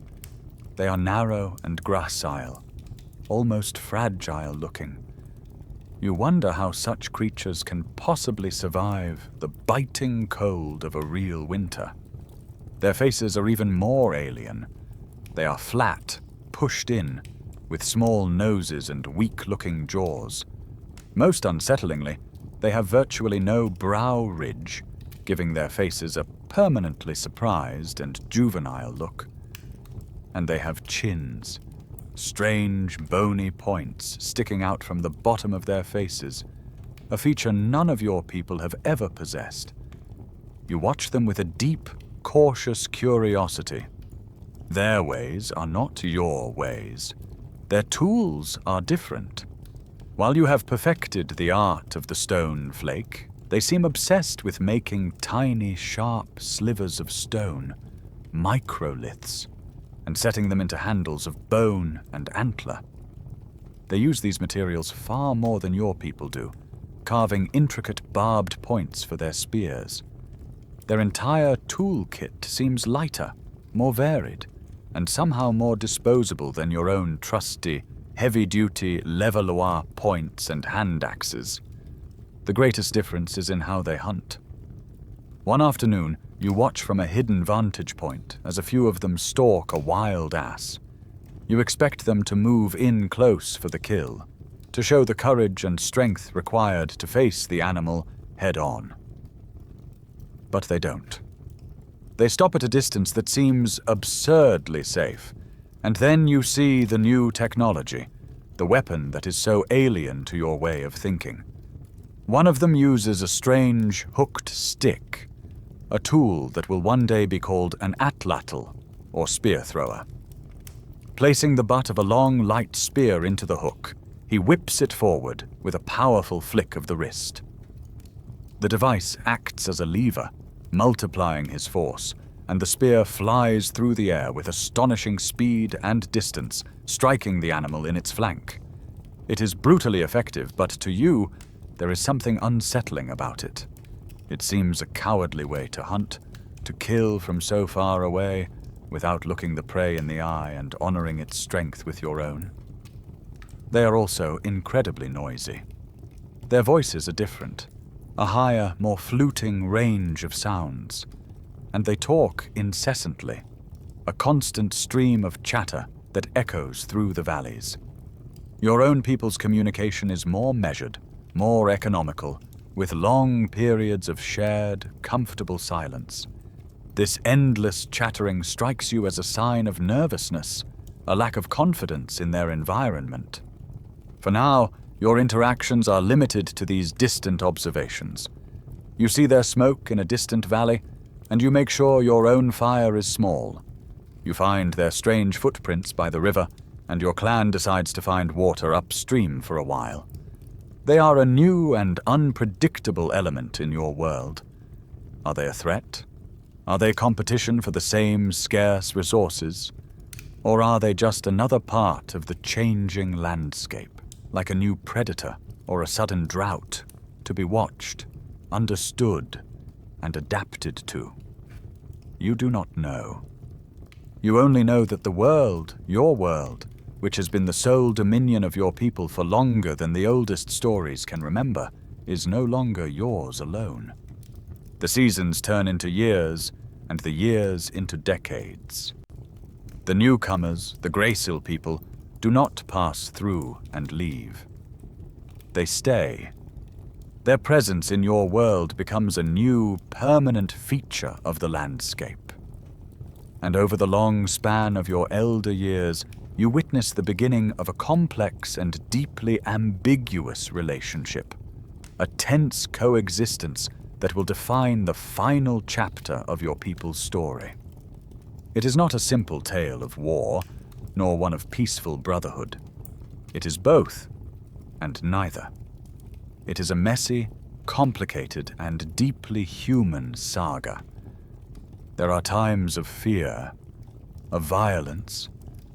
You remember it all too well. One of your kinsmen, a strong hunter you have known since he was a boy, returns from a scouting trip stumbling, his hand pressed to his side, his face pale. There is a deep, narrow gash between his ribs. When the women clean the wound, they see it is not a tear from a predator's claw, nor the wide, brutal puncture from another Neanderthal's heavy spear. It is a clean, incisive slice. He tells a story of an encounter with a band of the others, a misunderstanding, a sudden flash of violence. He survives for a few weeks, but his breathing is shallow, and a fever takes hold. The wound has pierced his lung. When he dies and his body is laid to rest in the cave, his skeleton will one day tell the story to scientists. They will examine his 9th rib and see the partially healed cut mark. They will analyze it under a microscope and conclude that it was made by a light, sharp projectile, a stone point on a spear thrown from a distance. It is a prehistoric cold case, the clearest evidence of interspecies violence. The memory of this attack sows a lasting seed of mistrust and fear in your clan. Yet it is not always like this. Open conflict is rare and costly for both sides. For the most part, you learn to coexist. You learn each other's habits and territories. Your clan learns that the newcomers prefer the open river valleys, so you spend more of your time in the rugged hills and forests. It is a form of mutual avoidance, a silent agreement to share the vast landscape without bloodshed. Sometimes there are even fleeting moments of curiosity that overcome the fear. A hunter from your clan might find a strange tool made of antler left behind at an abandoned camp of the others. He will study it, marvel at its strange design, and perhaps learn something new from it. You might even engage in a form of silent trade, leaving a stack of high-quality flint at a known landmark, and returning a few weeks later to find a bundle of seashell beads brought from a distant coast you have never seen. But the most profound interactions are the most personal and the most secret. They are the ultimate proof that your two peoples did more than just fight and avoid one another. The definitive evidence will one day be found not in a cave, but in the genetic code of every modern human with non-African ancestry.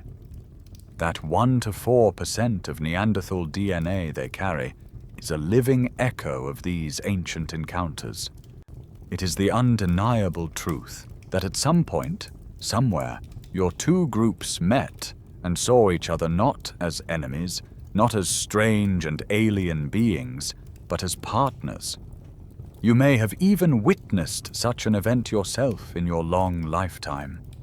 Perhaps it was a young woman from your clan, driven by curiosity or a desire for a different life, who chose to leave and join a band of the newcomers. Or perhaps a lone sapiens hunter, lost and separated from his own people, was taken in by your clan, his strangeness slowly giving way to a shared humanity. These events would have been rare, perhaps shocking, causing a stir of gossip and consternation around the nightly fire. But they happened. Your two worlds, for all their differences, were not entirely closed to each other. In the long twilight of your species' existence, you were rivals, you were neighbors, and sometimes you were family.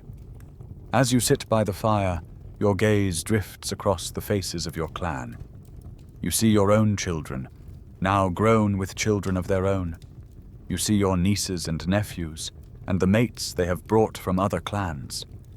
In your long life, you have come to understand that the greatest strength of your people lies not in the power of their bodies, but in the power of their bonds with one another. The world of the Neanderthal is built upon the foundation of family. It begins with the most primal and fierce of all connections, the bond between a mother and her child. You watch a young mother nursing her infant, her body curved around the tiny form, a shield against the world. Her devotion is absolute. For the first few years of its life, the child will go everywhere with her, held securely in a hide sling, feeling the rhythm of her heart, learning the scent and sound of safety. But the mother is never alone in her task. Child rearing in your world is a profoundly communal effort. When a mother needs to go on a long foraging trip, an aunt or a grandmother takes the child. The men, returning from the hunt, will play with the youngsters, teaching them the games of survival. You, the elder, are a central figure in their lives, a patient teacher and a watchful guardian. It takes an entire clan to raise a child in the Ice Age, a web of interlocking care that ensures the next generation survives. Did Neanderthals have the same family structures as us? Scholars debate the specifics, but the evidence points to a familiar core. Genetic analysis of a group of your people, found together in a cave called El Cidrón in Spain, will show that they were a family unit. The adult males were all closely related, brothers, uncles, nephews, while the adult females came from different genetic lines. This suggests a common human pattern. The men remained in the clan they were born into, while the women would often move to join the clan of their mate.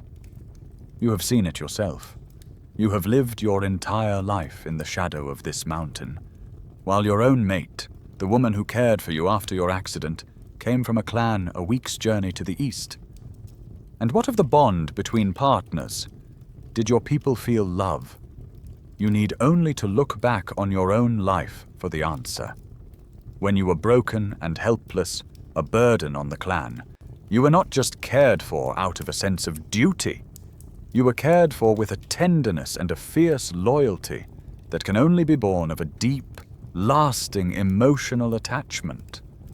The woman who brought you water, who cleaned your wounds, who defended you from the judgment of others, did so not because of a social calculation, but because her life was intertwined with yours. You were her partner.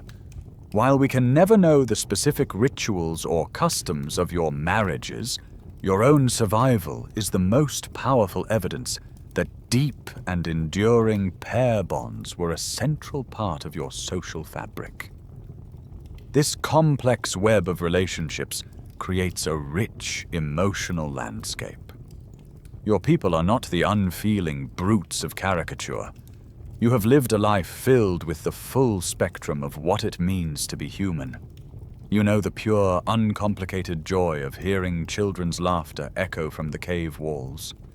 You know the deep, quiet contentment of sharing a meal around the fire after a successful hunt, a feeling of communal security that is the very definition of peace.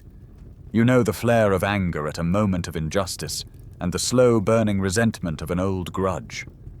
And you know grief, the hollow, aching emptiness that comes when you lose one of your own to a hunting accident or a sudden sickness.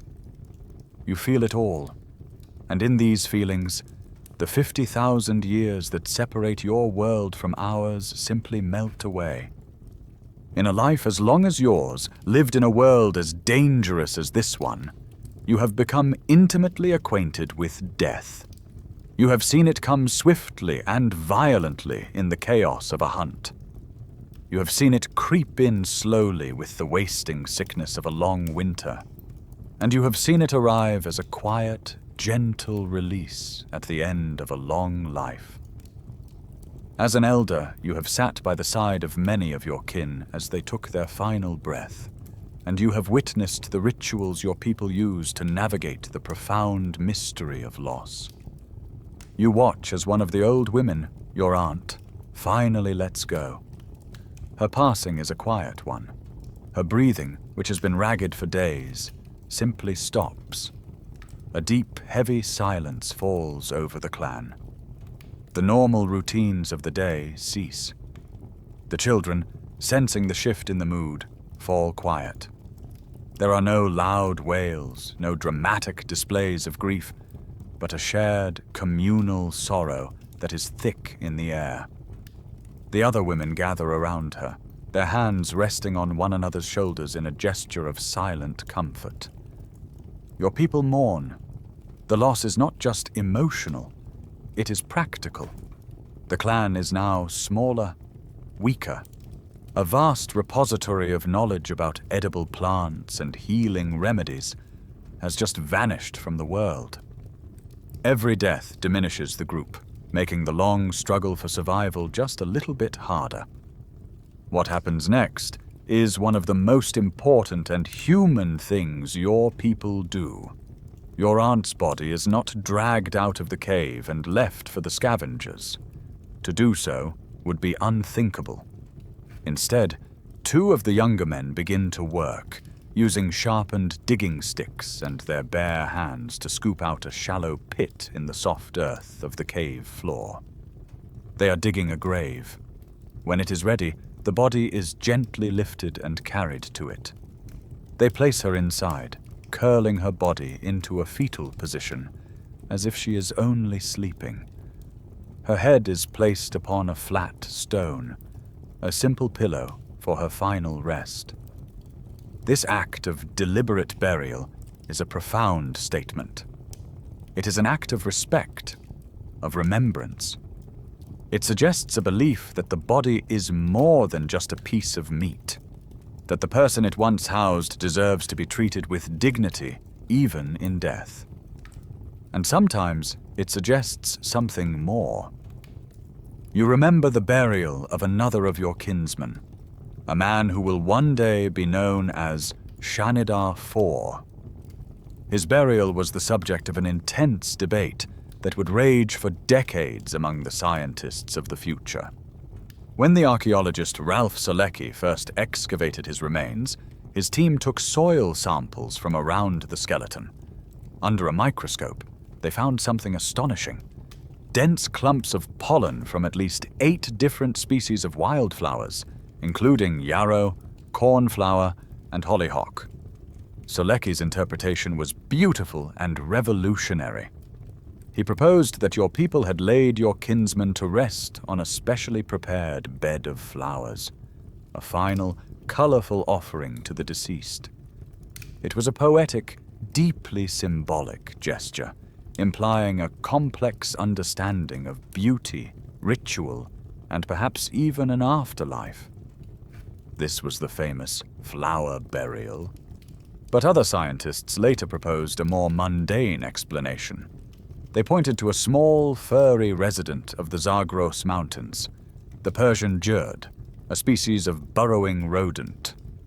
These creatures are known to collect and store vast quantities of flowers in their burrows. They argued that the pollen clumps found in the grave were not placed there by Neanderthal hands, but were simply the remains of an ancient rodent's pantry that had intersected with the burial site. So what is the truth? Did your people bid farewell to their dead with bouquets of wild flowers? Or was it just the work of a prehistoric mouse? You know only what you saw. That after the body was placed in the grave, your people went out and returned with armfuls of the colorful blooms that carpeted the mountainside in the spring. You saw them place the flowers around his body before the grave was filled in. But even if the skeptics are right, even if the flowers were an accident of nature, it does not diminish the core truth. The act of burial itself, the labor of digging the grave, the gentle placement of the body, the shared moment of farewell, is an act of love.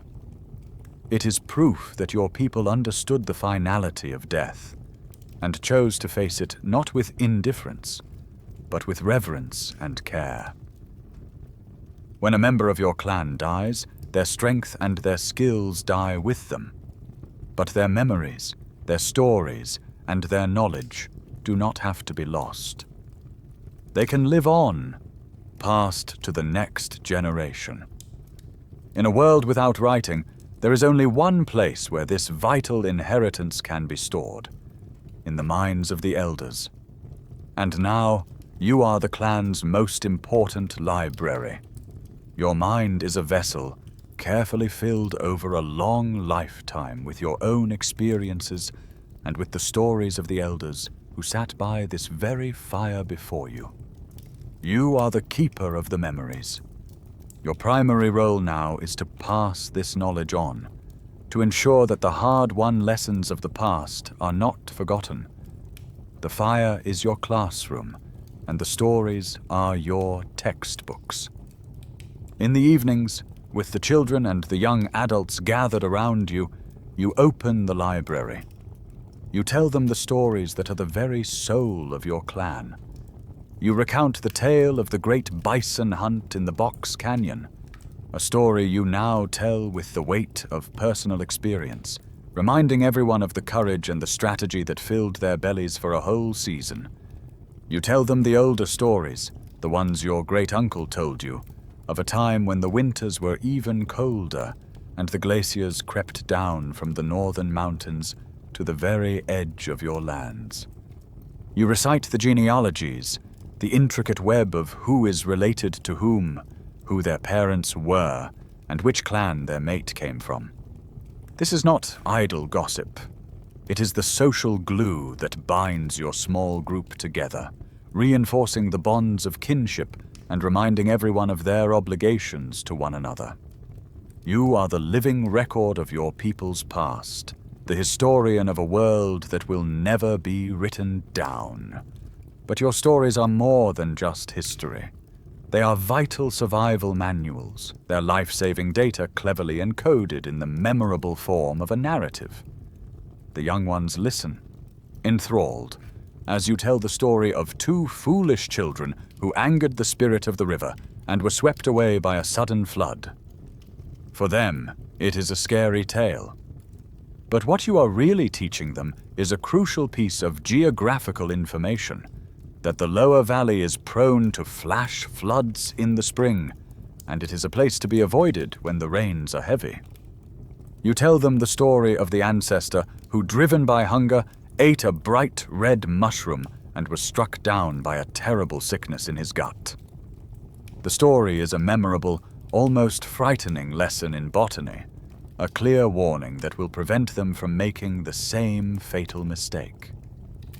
A myth about a great battle between the north wind and the mountain spirit is, in fact, a practical map. Its verses describing which rock formations provide the best shelter from a sudden, life-threatening storm. Every story has a purpose. Every legend is a lesson. This is how your people survive. They don't just learn from their own mistakes. They learn from the mistakes of those who have lived and died generations before them, all thanks to the power of your oral tradition. This role solidifies your immense value to the clan. You no longer feel the pang of uselessness when the hunters leave in the morning. You now understand that your contribution is just as critical. They have the strength, the speed, and the courage. But you have the knowledge that directs that strength, the wisdom that guides their courage. You are the clan's intelligence officer, the strategist. Before they leave, they come to you. You are the one who tells them which way the herds were moving at this time last year. You are the one who reminds them to avoid the ravine where a rock slide occurred 5 years ago. You cannot throw the spear, but you help to aim it. You have completed your long journey from a broken hunter to something perhaps even more important. You are the mind of the clan, and in your new role, you have never been more essential. The library of your mind may be rich and full, but the vessel that contains it is beginning to fail. Time, which you have so patiently observed, is now taking its toll. Your body has become a map of your hard-lived life, and every part of it tells a story of injury, endurance, and decay. The old wounds from the rockfall, which have been your companions for decades, now ache with a deep and persistent fire, especially when the damp cold of winter seeps into the cave. Your joints are stiffening, your good hand is gnarled, and your movements are slow and deliberate. It is the natural burden of old age, a process familiar to all creatures who are lucky or unlucky enough to live this long. But a new, more profound change is taking place. The world of sound, which has always been so rich with information and connection, is beginning to fade away. At first it is subtle. You find yourself straining to hear the stories being told on the other side of the fire. The sharp, clear crackle of the flames blurs into a dull, constant hiss. The voices of your kin, once so familiar, begin to sound muffled, as if they are speaking to you through a thick curtain of fur. Over the course of a few years, this quiet slowly deepens into an almost total silence. The scientists who study your skull will discover the cause. Your ear canals are nearly closed off by abnormal growths of bone, a condition they will call auditory exostoses. It is a pathology often seen in humans who spend a great deal of time in cold water. But the exact cause in your case is a mystery lost to time. The result, however, is clear. You are becoming deaf. This new disability isolates you in a way your other injuries never did.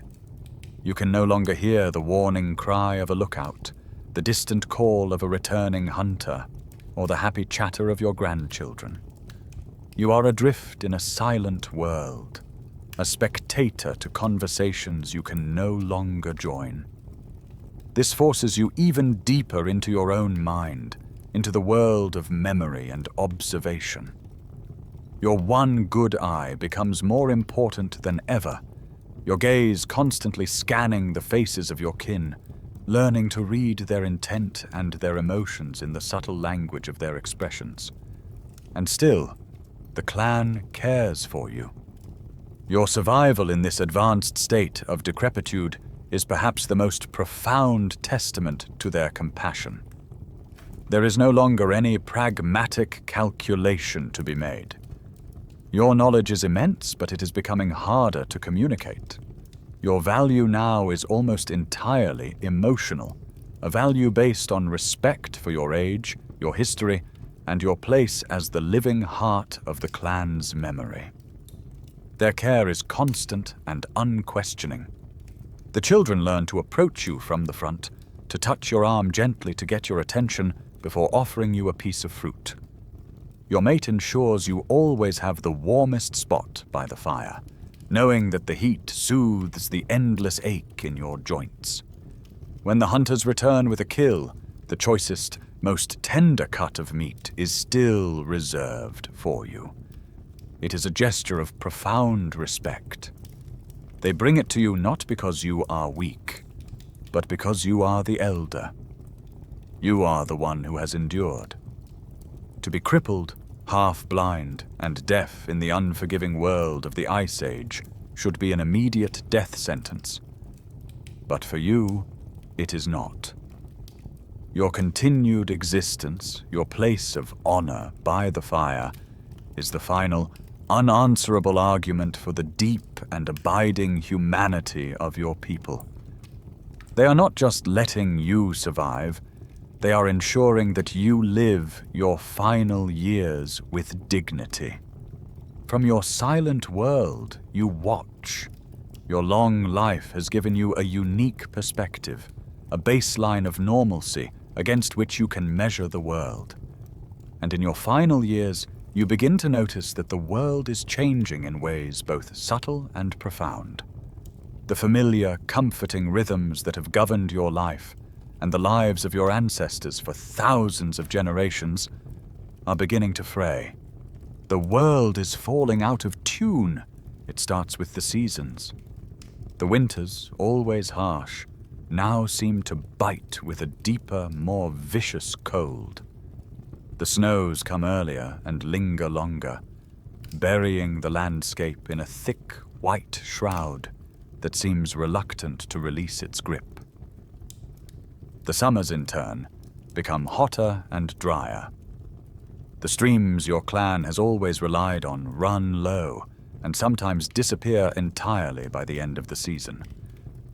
The reliable pattern of wet springs and mild autumns is gone, replaced by a chaotic and unpredictable lurching between extremes of cold and drought. The stories you tell the children, the ones that map out the year, are becoming less and less accurate. This instability has a direct and devastating impact on your clan's lifeblood. The animal herds, the wild goats and asses, creatures of habit whose migrations you have predicted your entire life, become erratic. Their ancient trails shift. Some years they do not appear in your valley at all. When the hunters do find them, the herds are smaller, the animals thinner. The hunts, once a reliable, if dangerous, source of life, become a desperate gamble. More and more often, the hunting parties return empty-handed, their faces grim, their energy spent for nothing. The periods of famine, once a rare and terrifying exception, are becoming a frequent, grinding reality. You do not know it, but you are experiencing the local effects of a colossal planetary event. Paleoclimatologists of the future will piece together the story from the evidence trapped in ice cores and deep-sea sediment. Far to the northwest, beyond the edge of your world, the great Laurentide ice sheet that covers a whole continent is becoming unstable. Periodically, vast armadas of icebergs, some carrying rubble from the land they have scoured, break off and drift into the North Atlantic. As this immense fleet of frozen fresh water melts, it disrupts the warm ocean currents that act as the planet's circulatory system. This disruption, which they will call a Heinrich event, throws the world's climate into a violent spasm. It is not a gentle, gradual cooling, but a series of rapid, chaotic swings that last for centuries. The world you were born into, the stable, predictable Ice Age world your people had mastered, is vanishing. In its place is a new, hostile world that no longer plays by the established rules.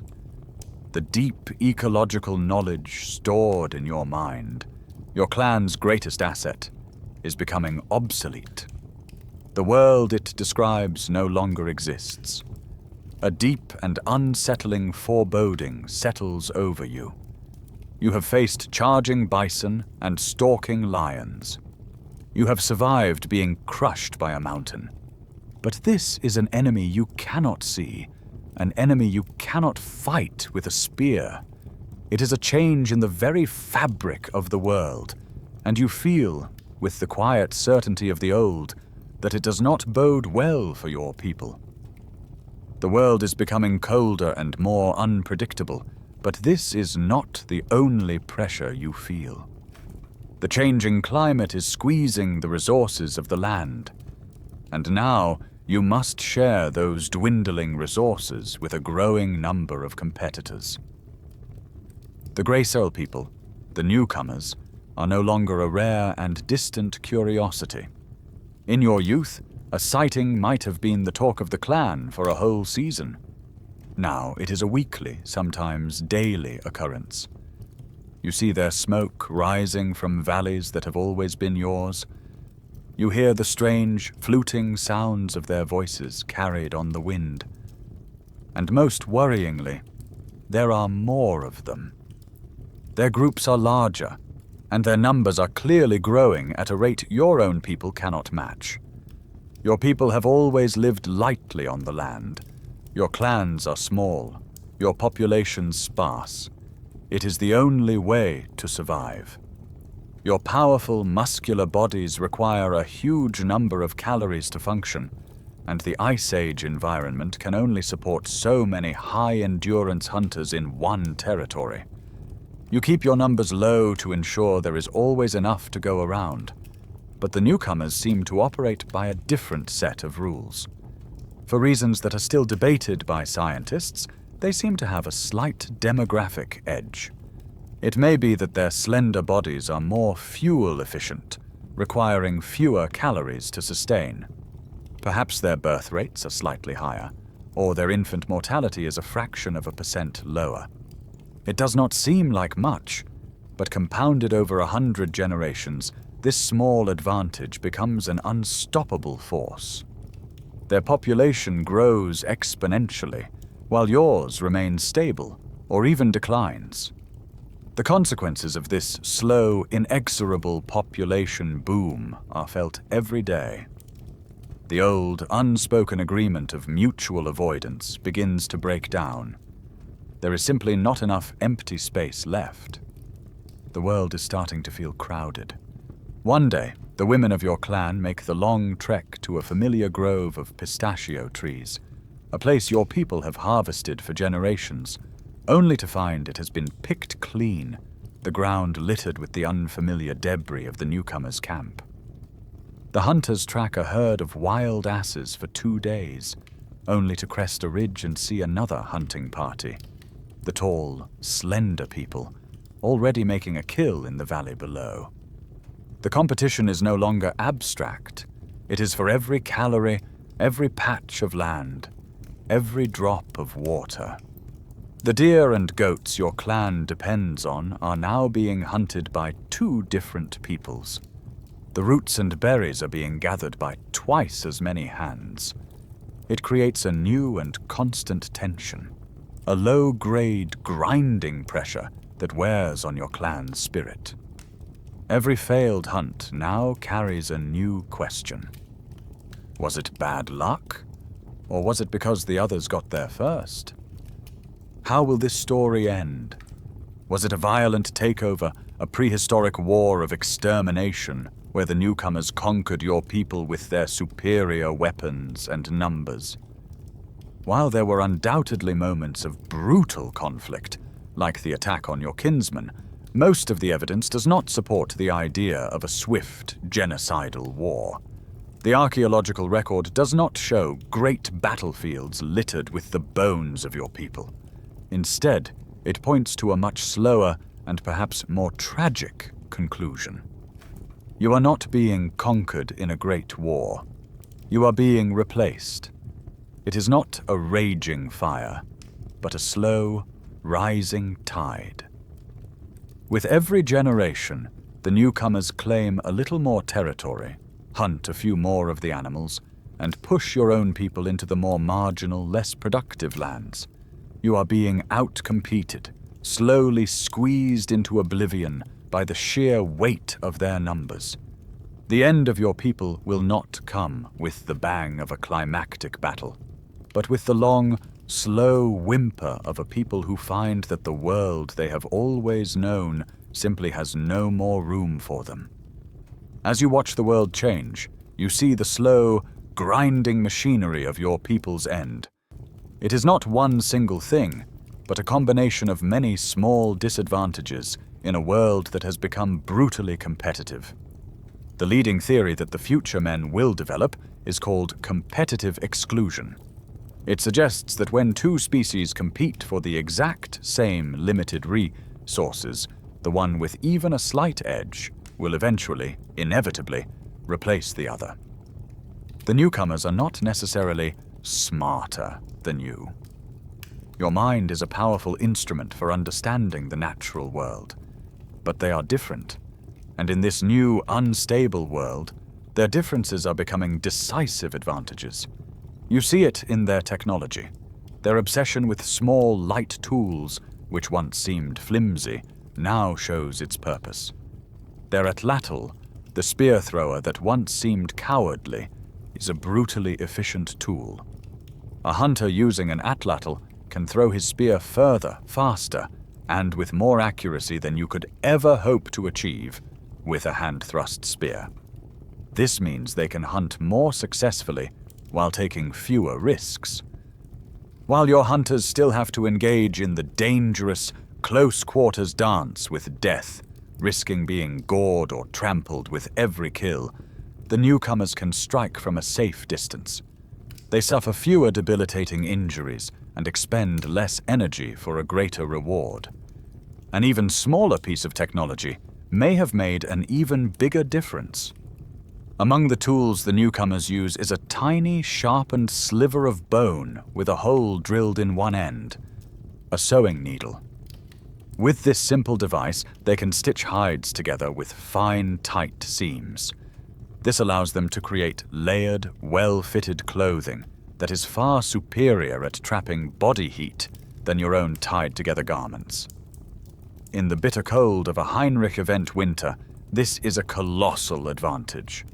A better-clothed hunter burns fewer calories just staying warm, meaning he has more energy for the chase. He is less susceptible to frostbite and hypothermia. While your people are huddling in the cave, burning through your precious fat reserves, they are able to hunt more effectively in the cold, a critical edge, when every calorie is the difference between life and death. You also see the difference in your social structures. Your people have always lived in small, isolated family clans. Your main interactions are with your immediate kin, but the newcomers seem to operate in larger, more interconnected networks. They seem to know about other groups of their kind, living far beyond the horizon. This creates a vital safety net that your people lack. When a long winter brings your clan to the brink of starvation, you have no one to turn to. You must survive or perish on your own. But if one of their groups is struggling, they can rely on a web of distant allies and relatives for support, trading for food or seeking temporary refuge in a different territory. They have a network. You have only your family. And finally, the disadvantage is written in your very flesh. Your body, the magnificent, powerful engine of muscle and bone that was so perfectly adapted to the peak ice age, is now a liability. It is a calorie-hungry machine. Your high metabolism and dense musculature require a vast amount of fuel to run, perhaps up to 4,500 calories a day for an active hunter. The slender, graceful bodies of the newcomers are more metabolically efficient. They can get by on less. In a world of abundance, your strength was a supreme advantage. But in a world of scarcity, your strength becomes a fatal weakness. When the herds are thin and the nuts have been gathered, Your body starves faster. Each of these disadvantages is small on its own, but taken together, safer hunting, better clothes, larger social networks, and a more efficient metabolism, they create a powerful current, slowly and inexorably pulling your people under. The pressures on your people mount, a slow, crushing weight from all directions. The competition for resources is fierce, but there are other, more insidious forces at play. Invisible enemies that contribute to the long, slow fading of your kind. The newcomers bring with them not only their strange tools and their growing numbers, but also a host of microscopic travelers to which your people have no defense. For hundreds of thousands of years, your ancestors in Eurasia have adapted to the diseases of this cold, northern world. But the Grasl people are recent arrivals from a different continent, a world with different pathogens. As they migrated out of Africa, they brought with them the ghosts of tropical illnesses, germs that their immune systems had learned to fight over millennia. To your people, these are entirely alien. An illness that gives one of them a passing fever or a week of stomach cramps can be a devastating plague to your clan. You see it happen. A new sickness arrives, one that is not in the elders' memory. It spreads through the cave with terrifying speed, a cough that turns into a fatal lung infection, a fever that does not break. Your people's traditional remedies are useless against this new foe. The clan is decimated, not by a predator or a famine, but by an enemy too small to see. It is a biological tragedy that will repeat itself many times in the future when isolated populations of humans encounter newcomers bearing unfamiliar diseases. The increasingly hostile climate is the anvil on which all these hammers fall. The chaotic and violent swings in temperature and rainfall are the final, decisive blow. This is the ultimate cause that amplifies every other problem. The extreme cold decimates the animal herds you rely on, creating the scarcity that makes the competition with the newcomers so deadly. The climate instability also fragments your world. The familiar contiguous landscapes of forest and steppe are broken up into smaller, isolated pockets, separated by barren, inhospitable terrain. Your already sparse population becomes even more fragmented, with small groups like your own becoming cut off from others. This makes it harder to find mates outside your own clan, leading to a decline in genetic diversity and resilience. You were the masters of a stable ice age, but perhaps the more adaptable, generalist newcomers, with their wider diet and more flexible social structures, were simply better equipped to survive the new age of chaos. And so, a final possibility emerges, one that is not about a sudden end, but a slow fading into something new. Perhaps you do not truly go extinct, but are instead absorbed. The evidence is in the very genes of the newcomers who are replacing you. Your people may be losing the competition, but as you've already seen, there are moments of connection, of intimacy. As your clan dwindles, weakened by hunger, disease, and the changing world, survival might mean making a choice that was once unthinkable. You might watch as your last remaining grandchildren, their future with their own people looking bleak, make the difficult decision to join a larger, more successful group of the Gracil people. In this act, they ensure their own survival, but at the cost of their identity. They will learn a new language, new customs, and new ways of seeing the world. Their children will look more like the newcomers than like you. Your bloodline will not be extinguished, but will flow on, a small, diluted stream in a much larger river.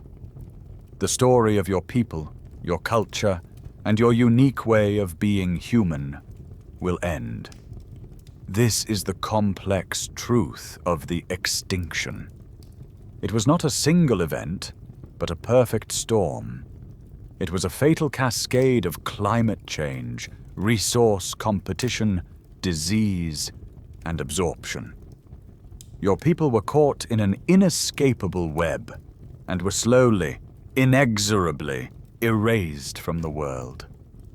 The world of your people is fading, and so are you. You are an old man now, well into your 40s. In the world that is coming, this would be the prime of life. In your world, it is a venerable, almost supernatural age. Your body, that great and resilient fortress that survived being crushed by a mountain, is finally surrendering to the slow siege of time. Each breath is a conscious effort. Your joints are locked in a permanent, painful stiffness. You are a living relic, a remnant of a time that is already gone, and you are tired. Your world, which was once a vast territory of mountains and valleys, has shrunk to the small, familiar circle of the fire. You no longer have the strength to limp to the cave mouth to watch the sun rise. The great sweeping vistas of your homeland are now just images that flicker in your memory. Your sensory world, which has been diminishing for years, is now almost completely gone. Your deafness has deepened into a profound and total silence. The world outside your own head is a pantomime, a silent film of moving shapes. Your one good eye, your last window onto the world, is now clouded and dim, the light veiled by the milky whiteness of old age. The vibrant colors of the world have softened into a blurry, indistinct haze. With the outside world sealed off, your mind turns completely inward, drifting through the long corridors of your memory. You are untethered from the present, floating in the great sea of your past. For a moment, you are a boy again, feeling the sharp, exhilarating sting of cold water on your face as you chase a fish in the stream. You feel the sun on your back during a summer migration, the easy, powerful stride of your healthy legs carrying you across the steppe. You taste the rich, hot marrow from your first successful hunt, the flavor of pride and belonging. Then the memories darken. You feel the blinding, searing pain of the rockfall, a memory so powerful it still makes your phantom limbs. You see the faces of your kin, luminous in the firelight. You see your mate, her hands gentle as she tends to your wounds. You see your children, their faces small and full of wonder. You see the faces of those who are now gone. Your parents, your old hunting companions, the kinsman with the wound in his side. They are all there, crowding the silent theater of your mind. You are the last of the elders. The clan is small now, a fragile remnant of what it once was.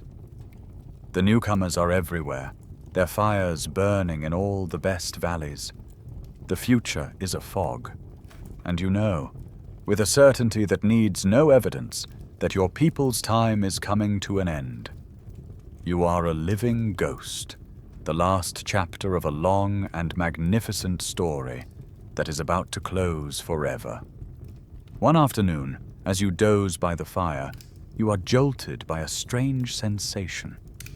You do not hear it, for you can hear nothing, but you feel it.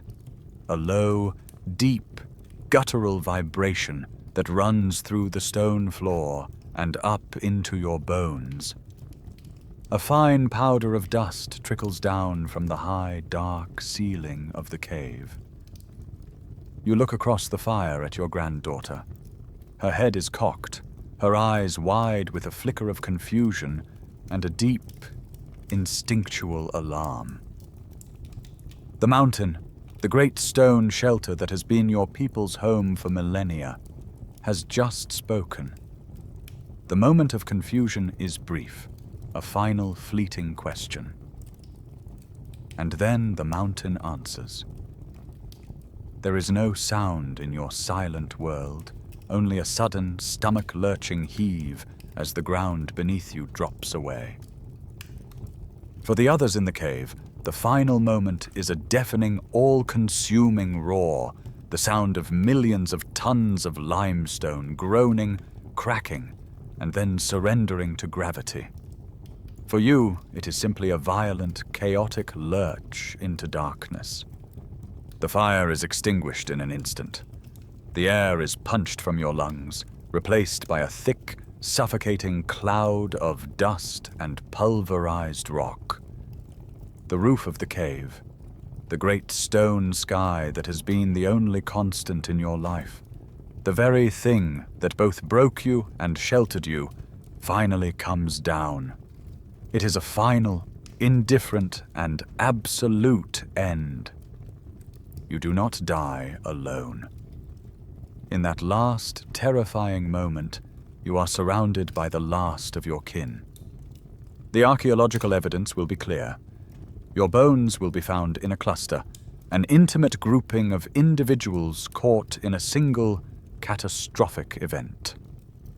Lying with you in the eternal darkness is your kinsman, the one who will be called Shanidar III, the man who survived the wound from a newcomer's spear only to die here, at home. A younger male, Shanidar V, is here as well. The last remnant of a once thriving clan, extinguished together in an instant. This is not the burial your people practiced with such reverence. There are no loving hands to curl your body into a position of rest. There is no pillow of stone for your head. There are no flowers, no rituals, no final stories told in your honor. You are buried by the indifferent force of geology, a life of struggle and compassion brought to a close by a random, meaningless act of physics. It is a tragic, unceremonious end for a man who had survived so much. It is, perhaps, a fittingly brutal end for a people living in a world that had turned against them. Slowly, over hours and then days, the thick cloud of dust inside the sealed chamber begins to settle, blanketing you and your family in a fine gray shroud. A profound silence descends, deeper than the one in your own mind. It is the silence of a tomb. For 50,000 years you will lie undisturbed. Above your grave, the world will be remade. Great sheets of ice will advance and retreat, their immense weight scarring the landscape. The last of your people will fade from the world, their stories and their language vanishing like smoke on the wind. The newcomers, the glacial people, will conquer the planet, their numbers swelling, their technologies changing beyond anything you could possibly imagine. They will build cities of stone and metal. They will learn to fly. They will speak to each other across vast distances in the blink of an eye. Everything you have ever known will be ground to dust and forgotten. A lost world buried under the accumulating layers of time. You will sleep through it all, a silent messenger in a tomb of stone, your bones slowly turning to fossil, your incredible story waiting patiently in the dark. Your life, your consciousness, your long journey of pain and perseverance ends here. But your story has one final chapter left to be written. 50,000 years pass in an eye blink. The world above your tomb is utterly transformed. A new species of human, your distant relatives, has inherited the earth and remade it in their own image. In the year they call 1957, a team of these strange, gracile people arrive at your cave. They are archaeologists, led by a man named Ralph Solesci. They are not seeking shelter or food, but knowledge. With tools of metal and wood, They begin to carefully peel back the layers of your tomb, reading the earth like a book. And then they find you. With soft brushes and delicate dental picks, they slowly free your skeleton from the compacted earth and fallen rock that has been your blanket for 50 millennia. You are crushed, fragmented, and yet remarkably complete. Your bones, once the framework of a living, breathing being, are now a message from a lost world. In the decades that follow, other scientists will study you with technologies you could never have imagined. They will analyze the chemical composition of your bones, examine their microscopic structure, and piece together the incredible story of your life. They will see the catastrophic, crushing fractures on the right side of your skull and understand that you were once grievously injured. They will see the atrophy in your right shoulder blade and clavicle and deduce that your arm was withered and useless. They will see the bony growths that sealed your ear canals and know that you were deaf. They will see the healed fractures in your leg and foot, the arthritis in your joints, and they will calculate your astonishing age. And from all of this, they will be forced to a single, revolutionary conclusion. You could not have possibly survived without constant, compassionate, long-term care. You, Shanidar I, become a turning point in the understanding of your people. Your broken, healed body is the ultimate refutation of the brutish, solitary, caveman myth. You are the proof of Neanderthal humanity. But the final, most stunning revelation comes from a science that can read the invisible echoes of the past. By sequencing the genetic code of your people from fragments of bone and comparing it to that of modern humans, they will find the ultimate truth. Your people did not entirely vanish. Your bloodline was not extinguished. A small but significant part of your legacy lives on, woven into the very fabric of the people who replaced you. Today, billions of humans walking the earth carry between 1% and 4% of your people's DNA. It is a ghost in their machine, an ancient echo in their bones. It is the final, undeniable proof that you were not a separate, failed branch of the family tree, but a part of the great, messy, and interconnected story of what it means to be human. Your individual life, a testament to suffering, resilience, and the enduring power of community, was just one life among thousands. But your story speaks for your entire people, a species not of lumbering brutes, but of intelligent, resourceful, and compassionate humans who loved and grieved and survived for hundreds of thousands of years in a world of unimaginable hardship. They were a different kind of humanity, and their faint, distant echo lives on in us. And so, the story of your long and difficult life comes to a close. The echoes of the Ice Age fade. The cold winds recede, and the warmth of the fire gives way to a quiet, comfortable darkness. You can let the images of the ancient mountains and the great, shaggy beasts dissolve now, leaving only the gentle rhythm of your own breathing. That ancient world of struggle is so very far away, separated from you by an immense, silent ocean of time. The challenges of that life are not yours to bear. Your only task now is to rest, to allow the stillness of that 50,000-year sleep to settle over you, to feel the weight of your own body as a comforting anchor, holding you safely in the calm harbor of your bed.